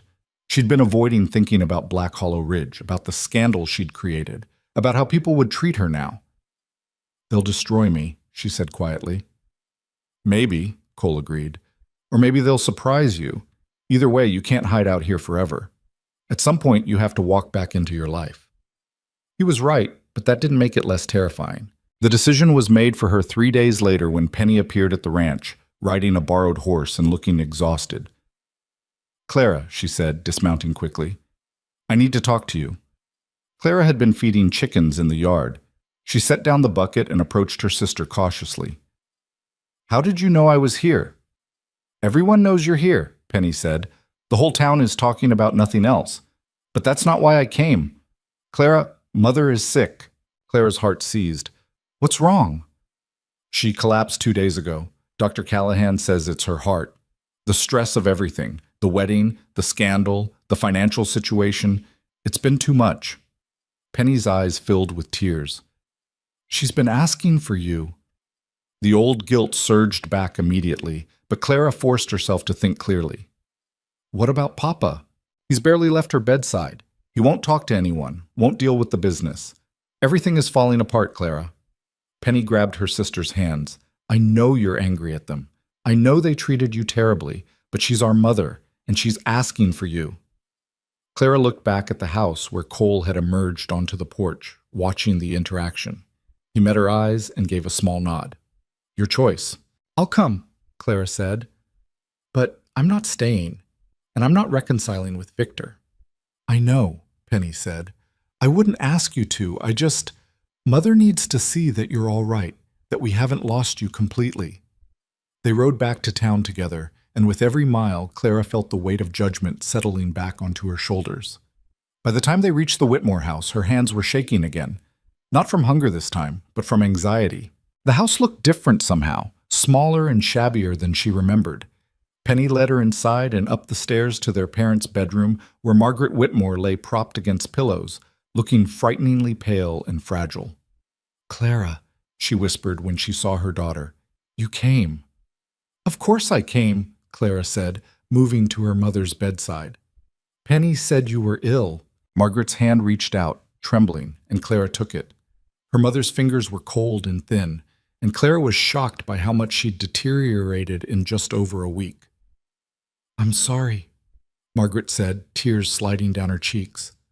For everything, for pushing you so hard, for not listening, her voice broke, for being so focused on what I wanted that I couldn't see what it was doing to you. Clara felt her own tears building. This was the apology she'd needed 6 months ago, before the starvation and the poison and the desperate wedding preparations. But hearing it now, seeing her mother's genuine remorse, still meant something. I forgive you, Clara said quietly. But I can't come back, Mother. I can't go back to being who you wanted me to be. I know, Margaret said, and I'm not asking you to. I just needed to see that you're all right, that you're safe, that you're... She looked at Clara more closely, and something like wonder crossed her face. You look healthier than I've seen you in months. I've been eating, Clara said simply. Good, her mother whispered. That's good. They sat together for a while longer, talking quietly about inconsequential things, carefully avoiding the topics that would hurt. When Margaret finally drifted off to sleep, Clara kissed her forehead and slipped out of the room. Her father was waiting in the hallway, and the sight of him stopped Clara in her tracks. Howard Whitmore looked like he'd aged 20 years, his face gaunt, his eyes hollow, his shoulders bent under invisible weight. Clara, he said roughly, thank you for coming. How is she really? Clara asked. Weak. The doctor says she needs rest and to avoid stress, which is impossible given our current situation. He ran a hand through his thinning hair. Mercer came by yesterday with the loan papers. They're fair terms. More than fair. He's a good man, Clara said. He must be to involve himself in this mess. Howard's expression was complicated. Shame, gratitude, lingering resentment. I signed them. The bank will be paid off by the end of the week. That's good news? It's complicated news, her father corrected. We're not ruined financially, but socially. Clara, the damage to our reputation is severe. Victor has made sure of that. And the bakery is struggling. Penny does her best, but she's not you. Clara saw her opening. Then let me take it back. I'll run the bakery again, rebuild the business properly. Howard looked at her in surprise. You do that? After everything? The bakery was always mine, Clara said. I built it. I earned its reputation, and I'm the only one who can save it now. Her father was quiet for a long moment. Then he nodded slowly. All right. The bakery is yours again. But Clara, people will talk. They'll say terrible things. Victor is making sure of that. Let them talk, Clara said with more confidence than she felt. I've survived worse than gossip. But she hadn't anticipated just how bad the gossip would be, or how Victor Hale's vengeance would take a form far more sinister than words. She found out the next morning when Sheriff Morrison arrived at the ranch with a warrant and 3 armed deputies. Clara was kneading dough in Cole's kitchen when she heard the horses approach. She'd fallen into a comfortable rhythm over the past few days, rising early to bake, helping Cole with ranch work in the afternoons, spending evenings planning how she'd rebuild the bakery business. For the first time in months, she felt purposeful, useful, alive. But the sound of multiple riders made her freeze, flour dusting her hands, a cold premonition crawling up her spine. Cole appeared in the doorway from outside, his expression dark. It's Sheriff Morrison, with deputies and a couple men I don't recognize. Clara's heart hammered. What do they want? I don't know, but stay inside while I find out. Clara moved to the window where she could see without being immediately visible. Sheriff Morrison sat tall in his saddle, flanked by two deputies Clara recognized from town. But it was the other two men who made her blood run cold. Dr. Callahan, looking uncomfortable and avoiding eye contact, and a thin man in a black suit she'd never seen before. Cole stepped onto the porch, his posture deceptively relaxed, but Clara could see the tension in his shoulders. Sheriff, what brings you out here? Morrison dismounted, pulling a folded document from his coat. I've got a warrant here, Mercer, for Clara Whitmore. A warrant for what? Cole's voice was dangerously calm. Involuntary commitment to the Territorial Asylum in Helena. Morrison looked genuinely regretful. I'm sorry, Cole. I don't like this any more than you do, but it's legal and properly signed. Clara felt the room tilt. Asylum. They were going to have her committed. Cole's hands clenched into fists. On what grounds? The man in the black suit dismounted and approached the porch with the careful movements of someone accustomed to dealing with volatile situations. I'm Dr. Edmund Pierce, Chief Physician at the Helena Territorial Asylum. Miss Whitmore has been reported as suffering from severe mental instability, hysteria, and moral degradation. Her father, Howard Whitmore, has signed the commitment papers as her legal guardian. She's 24 years old, Cole said. He's not her legal guardian. Under territorial law, an unmarried woman's father retains guardianship until she reaches 25 or marries, Dr. Pierce said smoothly. Mr. Whitmore has provided extensive documentation of Miss Whitmore's erratic behavior, abandoning her wedding at the altar, destroying her wedding gown, fleeing to the home of an unmarried man with whom she has no familial relationship, engaging in behavior unbecoming of a woman of decent character. That's insane, Cole said flatly. That's precisely the point, Mr. Mercer. These are symptoms of a severely disturbed mind requiring professional intervention and care. Dr. Pierce gestured to Dr. Callahan. Dr. Callahan has provided medical testimony about Miss Whitmore's condition, the extreme weight loss, the physical deterioration, the emotional instability. Dr. Callahan finally looked up, and Clara saw guilt written across his features. I documented her treatments, he said quietly, the medications, the physical symptoms. When Mr. Whitmore and Mr. Hale approached me about providing a medical assessment, you betrayed her, Cole finished. You poisoned her for 6 months, then used her suffering as evidence she's insane. I was trying to help. You were trying to cover your own ass, Cole snapped. You know damn well Claire's not insane. She's the sanest person in this entire mess. Sheriff Morrison shifted uncomfortably. Cole, I don't like this either, but the papers are in order. Dr. Pierce is a licensed physician. Dr. Callahan has provided medical documentation, and her father has signed the commitment order. Legally, I have to enforce it. Clara couldn't stay silent any longer. She stepped out onto the porch, and every eye turned to her. Dr. Pierce's gaze swept over her with clinical assessment, evaluating, categorizing, reducing her to a collection of symptoms. I'm not going, Clara said, her voice steady despite the terror coursing through her. Miss Whitmore, Dr. Pierce said in the patronizing tone of someone accustomed to dealing with difficult patients, I understand you're frightened, but the asylum is a place of healing. We'll help you recover from whatever trauma has caused your current mental distress. The only trauma I've experienced is being starved and poisoned to meet impossible standards, Clara said. I walked away from an abusive situation. That's not insanity. That's survival. You destroyed a legally binding arrangement and fled to live in sin with a man you barely know, Dr. Pierce countered. You've exhibited extreme emotional volatility, engaged in self-destructive behavior, and shown a complete disregard for social propriety. These are clear indicators of moral insanity. Moral insanity, Clara repeated, bitter laughter escaping. You mean I refuse to let myself be sold like cattle? I mean you've demonstrated an inability to conform to accepted social norms, which suggests a fundamental defect in moral reasoning. Dr. Pierce nodded to the deputies. Gentlemen, please escort Miss Whitmore to the carriage. The deputies moved forward, and Cole stepped between them and Clara. You're not taking her.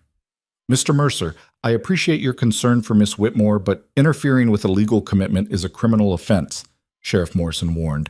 Don't make this worse. Worse? Cole's voice rose. They're trying to lock up a perfectly sane woman because she refused to marry a man who treated her like property. How does it get worse than that? By getting yourself arrested for obstruction, Morrison said. Cole, please, step aside.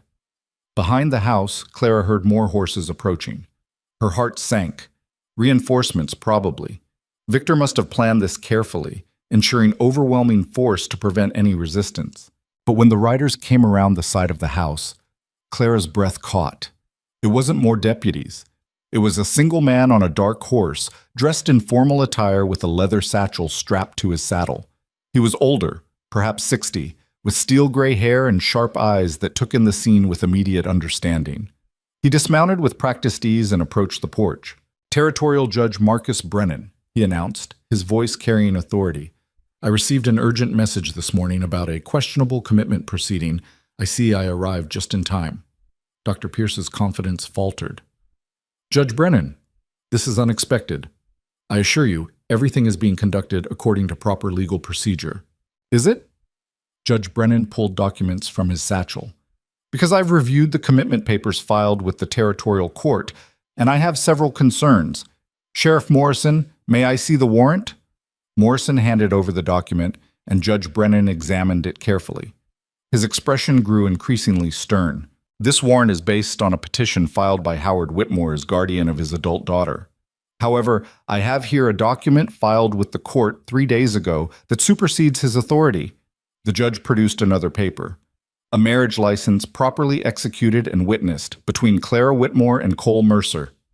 The words hit Clara like a thunderbolt. She stared at Cole, who looked equally shocked. That's impossible, Dr. Pierce sputtered. There's no record of any marriage. Because it was filed directly with the territorial court rather than the county clerk, Judge Brennan said. A legal option available to couples in unusual circumstances. The marriage is valid and binding, which means Howard Whitmore no longer has any legal authority over his daughter. Her husband does.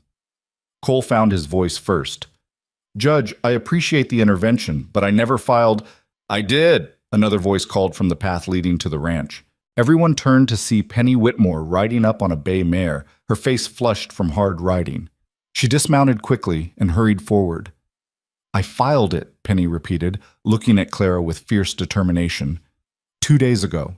I forged both your signatures and convinced Sheriff Morrison's deputy to witness it.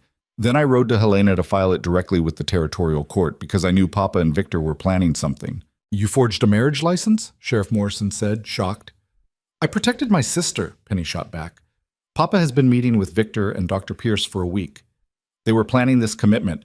I heard them discussing it, how they'd use the asylum to break Clara, force her to comply, make her so desperate she'd agree to marry Victor just to get out.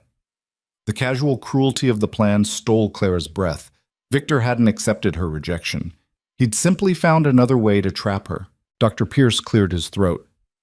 Judge Brennan, even if this marriage license is legitimate, which I seriously doubt, it doesn't change the fact that Miss Whitmore is clearly suffering from mental distress. Perhaps her new husband would be willing to sign the commitment papers instead. Her new husband would burn those papers and scatter the ashes, Cole said flatly. He turned to Judge Brennan. But respectfully, Your Honor, that license is forged. I never agreed to marry Clara. Clara's heart plummeted. Of course he hadn't. Penny had overstepped catastrophically, and now they were all complicit in fraud. But Judge Brennan was studying Cole with shrewd eyes. You never agreed in the past tense, Mr. Mercer. Do you agree now? The question hung in the air. Cole looked at Clara, and she saw a dozen emotions flash across his face. Surprise, concern, calculation, and something else she couldn't quite identify. If it keeps her out of that asylum, Cole said slowly, then yes, I agree. That's duress, Dr. Pierce protested. The marriage would be invalid. It's choice, Judge Brennan corrected. Mr. Mercer is being asked if he consents to marry Miss Whitmore. He's stating that he does. Miss Whitmore, do you consent to marry Mr. Mercer? Clara looked at Cole, at this man who had fed her when she was starving, defended her against her own family, offered to pay her father's debts without asking for anything in return, who had seen her at her lowest point and never once suggested she needed to change, who was now offering to tie himself legally to her to save her from being locked away. "Yes," Clara said. "I consent." "Then the marriage is valid as of this moment," Judge Brennan declared. "I'm authorized to perform marriages in the territory. Do you, Cole Mercer, take Clara Whitmore to be your lawfully wedded wife?" "I do," Cole said without hesitation. "Do you, Clara Whitmore, take Cole Mercer to be your lawfully wedded husband?" "I do," Clara whispered. "Then by the authority vested in me by the Montana Territory, I declare you husband and wife." Judge Brennan turned to Dr. Pierce with cold satisfaction. "Your commitment papers are now invalid. Miss Whitmore is Mrs. Mercer, and her husband has not signed any such request. Sheriff Morrison, I believe your business here is concluded." Morrison looked relieved. "Yes, Your Honor. Dr. Pierce, Dr. Callahan, we'll be heading back to town. Cole, Clara, congratulations on your marriage." Dr. Pierce's face had gone purple with rage. "This is fraud. I'll have this marriage annulled." "On what grounds?" Judge Brennan asked mildly. "Both parties are of legal age and sound mind. Both consented freely in front of witnesses. The marriage is valid. I suggest you return to Helena and inform whoever hired you that their plan has failed." "Victor Hale won't let this stand," Dr. Pierce said. "He has influence, and I have jurisdiction," Judge Brennan said. "Now get off Mr. Mercer's property before I hold you in contempt." Dr. Pierce stalked back to his carriage, Dr. Callahan following like a whipped dog. The deputies mounted their horses, and within minutes the entire group was riding away, leaving Clara, Cole, Penny, and Judge Brennan standing in the yard. Clara's legs suddenly wouldn't hold her. She sat down hard on the porch steps, her mind reeling. She was married, to Cole Mercer, to save herself from an asylum. Judge Brennan approached and sat beside her, his formal demeanor softening. "Miss Penny sent me a telegram explaining the situation. I've known your family for years, Clara. Your father is a desperate man making terrible choices, but I couldn't let him destroy you to save himself." "Thank you," Clara managed. "But the marriage, Cole didn't really agree. This isn't fair to him." "I agreed," Cole said, sitting on her other side.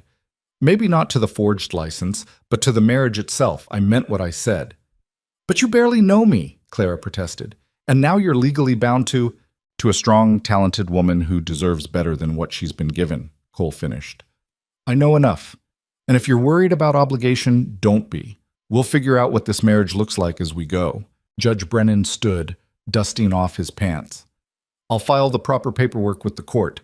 As far as the territory is concerned, you've been married for 3 days. That should forestall any other schemes your father and Mr. Hale might attempt." He looked at Penny. "Young lady, forging legal documents is a serious crime, but given the circumstances, I'm inclined to overlook it. This time." "Thank you, Your Honor," Penny said. "I'd do it again, though. Clara's my sister." After the judge left, promising to stay in town overnight to ensure no further trouble arose, the three of them sat in silence for a long moment. "I should go back," Penny said finally. "Mother will be worried, and I need to make sure Papa doesn't try anything else." "Be careful," Clara warned. "If Papa finds out you're the one who warned the judge—" "He won't," Penny said firmly. "I'll tell him I came to try to convince you to come home. He'll believe that." She hugged Clara tightly. "You deserve to be happy. Don't let anyone make you feel guilty for choosing yourself." After Penny rode away, Clara and Cole remained on the porch, the weight of what had just happened settling over them. "I'm sorry," Clara said quietly. "You shouldn't have been forced into this." "I wasn't forced," Cole said. "I chose, just like you did." "But marriage, that's permanent, that's binding. You barely know me, and now you're stuck with—" Cole turned to face her fully. "Clara, stop. I'm not stuck with anything. I made a choice based on what I know about you. That you're brave enough to walk away from everything you've ever known, rather than let yourself be diminished. That you're talented enough to build a business from nothing. That you're strong enough to survive 6 months of systematic abuse and still come out fighting. That's enough knowledge to build a partnership on." "A partnership," Clara repeated, testing the word. "That's what marriage should be, isn't it? Two people working together toward common goals. We can figure out the rest as we go." Cole's expression was serious, but not unkind. "I'm not asking you to love me. I'm not even asking you to stay if you don't want to. But while we're married, you're safe, you're protected, and you're free to become whoever you want to be." Clara felt tears building, but they were different than the tears she'd cried so many times over the past months. These were tears of relief, of gratitude, of possibility. "Thank you," she whispered, "for everything." "Thank me by rebuilding that bakery," Cole said. "Show this town what you're capable of when you're not being crushed under their expectations." Over the following weeks, that's exactly what Clara did. She returned to town as Mrs. Cole Mercer, wearing the identity like armor against the gossip that swirled in her wake. The whispers followed her everywhere: improper, scandalous, shameful. But Clara had learned to let them slide off without sticking. She reclaimed her bakery from Penny, who handed it over with visible relief. The business was in worse shape than Clara had expected: lost customers, damaged reputation, equipment in disrepair. But Clara had survived worse than a failing business. She started small, focusing on quality over quantity. She woke before dawn to bake bread that filled the streets with the scent of yeast and warmth. She experimented with new recipes, drawing on techniques she'd always wanted to try but never had the courage to attempt. She hired 2 young women from town whose families had fallen on hard times, giving them fair wages and teaching them the trade. Slowly, customers began returning. First, it was people who'd always liked her bread and didn't care about scandal. Then it was curious newcomers who'd heard about the infamous Clara Mercer and wanted to see what the fuss was about. Then it was people who simply couldn't resist the quality of what she was producing. Within a month, the bakery was profitable again. Within 2 months, Clara had expanded the menu and extended the hours. Within 3 months, she'd paid back Cole for the supplies and equipment repairs, and the business was thriving beyond anything she'd achieved before the engagement. Cole supported her quietly but steadily. He helped her transport goods to neighboring towns, negotiated fair prices with suppliers, and stood like a wall between Clara and anyone who tried to resurrect the old criticisms. Their marriage remained unconventional. Cole respected her space, never demanding more than she was willing to give, and Clara gradually learned to trust the partnership they were building. They shared meals and conversation, worked side by side on ranch and bakery tasks, and slowly became friends who happened to be legally bound to each other. It was on a crisp autumn afternoon, 4 months after the aborted wedding, that Victor Hale finally made his move. Clara was closing the bakery for the day when Victor walked in, accompanied by 2 men in expensive suits who looked like lawyers. Clara's stomach clenched, but she kept her expression neutral. "Victor," she said coolly, "what can I do for you?" "You can stop pretending this farce of a marriage is legitimate," Victor said, his polished veneer cracking to reveal the bitterness beneath. "I've had my attorneys review the documents. The marriage license was forged. The ceremony was conducted under duress. None of it is legal." "Judge Brennan disagrees," Clara said. "Judge Brennan is an old fool who was manipulated by your scheming sister," Victor snapped. "I'm filing for annulment on your behalf. Once the marriage is dissolved, we can revisit our original arrangement." Clara stared at him in disbelief. "You think I would ever marry you after this? After you tried to have me committed?" "You don't have a choice," Victor said. "Your father still owes a substantial debt. To Cole Mercer now, instead of to me, but debt nonetheless. When the marriage is annulled, that loan will become void. Mercer won't have any legal standing to hold it." "That's not how loans work," Clara said. "It is when the loan was made contingent on a fraudulent marriage," one of the lawyers interjected. "We've examined Mr. Mercer's agreement with your father. The terms specifically reference your marriage to Mr. Mercer as a condition of the loan. If the marriage is fraudulent, the loan is invalid." Clara felt cold spreading through her chest. Could they really do this? Dissolve her marriage and invalidate Cole's loan in one move? "There's a simple solution," Victor said, his tone turning unctuous. "Drop this ridiculous pretense with Mercer. Marry me as originally planned. I'm willing to overlook the embarrassment you caused, the months of scandal. We'll call it temporary insanity brought on by wedding nerves. Dr. Pierce will provide the documentation." "No?" Clara said flatly. "Then your family loses everything, and Mercer loses $3,000, Victor said. "Is your pride really worth that much?" Before Clara could respond, the door opened and Cole walked in, followed closely by Judge Brennan. Clara had never been so relieved to see anyone in her life. "Gentlemen," Judge Brennan said pleasantly, "I understand there's some confusion about the validity of a certain marriage." Victor's confidence didn't waver. "Your Honor, with all respect, New evidence has come to light about the circumstances of Clara Whitmore's previous engagement to you, Judge Brennan interrupted. Yes, I've become quite familiar with the details, including the contract that required her to lose 30 pounds before you'd marry her, the medical testimony from Dr. Callahan about the dangerous treatments you pressured her family to administer, and the commitment papers you filed to have her institutionalized when she refused your terms. Victor's face went carefully blank.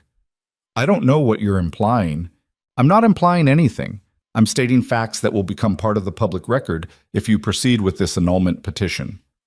Judge Brennan pulled out a thick folder. You see, when Miss Penny Whitmore contacted me, she brought extensive documentation, letters between you and her father discussing how to manage Clara's resistance, medical bills for the thyroid treatments, even a copy of the contract you signed, laying out your precise physical requirements for your bride. The lawyers beside Victor shifted uncomfortably. That contract was a private arrangement, Victor began. That becomes very public the moment you challenge this marriage in court, Judge Brennan said. And I suspect the good people of Montana Territory will have strong opinions about a man who treated a potential bride like a business acquisition, then tried to have her committed when she refused him. You wouldn't dare, Victor said, but his voice had lost its certainty. Try me, Judge Brennan said pleasantly. Additionally, I've reviewed Mr. Mercer's loan agreement with Howard Whitmore. There's no language making it contingent on the marriage. It's a standard business loan, properly executed. Your lawyers are either incompetent or deliberately misleading you. One of the lawyers cleared his throat. Mr. Hale, perhaps we should reconsider. Shut up, Victor snapped. He turned his fury on Clara. You think you've won? You've destroyed your family's reputation, tied yourself to a dirt-poor rancher, and become the scandal of the territory. Congratulations. I think I chose freedom over imprisonment, Clara said calmly, and I'd make the same choice every single time. Victor's hands clenched into fists. For a moment, Clara thought he might actually strike her. But Cole moved to stand beside her, his presence a quiet threat, and Victor's courage failed. This isn't over, Victor said, but it sounded like the empty threat it was. Yes, Judge Brennan said firmly. It is. Leave these people alone, Mr. Hale. Find someone else to bully. Victor and his lawyers left, and Clara sagged against the counter, exhaustion washing over her. Is it really over? She asked quietly. It's really over, Judge Brennan confirmed. I'll file paperwork making the marriage unassailable, and I'll make sure copies of Hale's contract end up in the right hands. His reputation will survive, but he'll think twice before trying something like this again. After the judge left, Cole helped Clara lock up the bakery. They walked back toward the ranch in comfortable silence, the setting sun painting the sky in shades of amber and rose. Thank you, Clara said as they crested the ridge overlooking Cole's land, for standing with me, for not backing down. That's what partners do, Cole said simply. Clara stopped walking, turning to face him. Over the past 4 months, she'd learned so much about this quiet man, his dry humor, his unexpected kindness, his absolute integrity. She'd learned that he read poetry in the evenings and could quote Shakespeare from memory, that he'd built his ranch from nothing through sheer determination and smart choices, that he never made promises he couldn't keep. And she'd learned that somewhere along the way her feelings had shifted from gratitude to genuine affection. Cole, she said carefully, this marriage started as a legal necessity, but I was wondering, would you be interested in making it real? Cole was quiet for a long moment, his expression unreadable. Then a slow smile spread across his face. I was wondering when you'd ask. You were waiting for me to ask? You needed to come to it on your own, Cole said. I didn't want you to feel obligated or grateful, or like this was just trading one prison for another. Clara stepped closer. I don't feel obligated. I feel... She paused, searching for the right words. I feel like I finally found a partner who sees me as I am and doesn't want to change anything. Cole pulled her into his arms, and Clara felt something inside her finally settle into place. This was what she'd been searching for without knowing it. Not someone to complete her, but someone to stand beside her while she completed herself. They kissed as the sun set over the Montana rangeland, two people who'd found each other in the aftermath of cruelty and chosen to build something better. Over the following year, Clara expanded her bakery business to 3 neighboring towns, developing a network of reliable suppliers and skilled employees. She and Cole became known for their partnership, her business acumen and his steady support, her creativity and his practicality, working together to build something neither could have achieved alone. The scandal eventually faded, replaced by newer gossip, and Clara found she didn't care anymore what people whispered. She'd learned the hard way that other people's opinions couldn't sustain her, but her own conviction could. Penny eventually married a kind schoolteacher from Helena and moved away, writing Clara long letters about her new life and thanking her older sister for showing her what courage looked like. Margaret recovered from her illness, and while she and Clara never fully reconciled, they reached an uneasy peace. Howard paid back Cole's loan over 10 years, just as agreed, rebuilding his business through honest work rather than desperate schemes. And Victor Hale eventually left Black Hollow Ridge for San Francisco, where his particular brand of entitled cruelty could disappear into a larger, more anonymous city. Clara sometimes thought about the woman she'd been that day at the altar, hollow, starving, desperate, convinced she had to disappear to deserve existence. That woman felt like a stranger now, someone she'd known briefly and left behind. The Clara who remained was stronger, freer, unafraid to take up space in the world. She'd learned that she was never too much. She'd simply been surrounded by people too small to deserve her. And beside a man who had never asked her to shrink, she'd finally stepped into the life she was meant to live. On the first anniversary of their impromptu wedding, Cole presented Clara with a gift, the deed to a new property in town, perfect for a second bakery location. "I didn't buy it for you," he clarified quickly. "I bought it for us, equal partners. Your name is on the deed beside mine." Clara took the document, tears blurring her vision. Not tears of sadness or shame or desperation, but tears of joy. Because this partnership, this respect, this shared vision of building something together, this was what she'd been worth all along. She'd survived the people who tried to shrink her, outlasted the scandal, and built a life on her own terms. And she'd never been more gloriously, unapologetically herself. The story of Clara Whitmore, Clara Mercer now, became a kind of legend in the territory.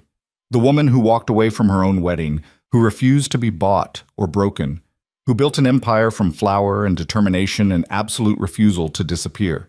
And every time she baked bread that filled the streets with warmth and promise, every time she hired another woman who needed a chance, every time she looked at Cole across their dinner table and saw partnership reflected in his eyes, Clara knew the truth. She had never been too much. She had simply been waiting for a world big enough to hold her.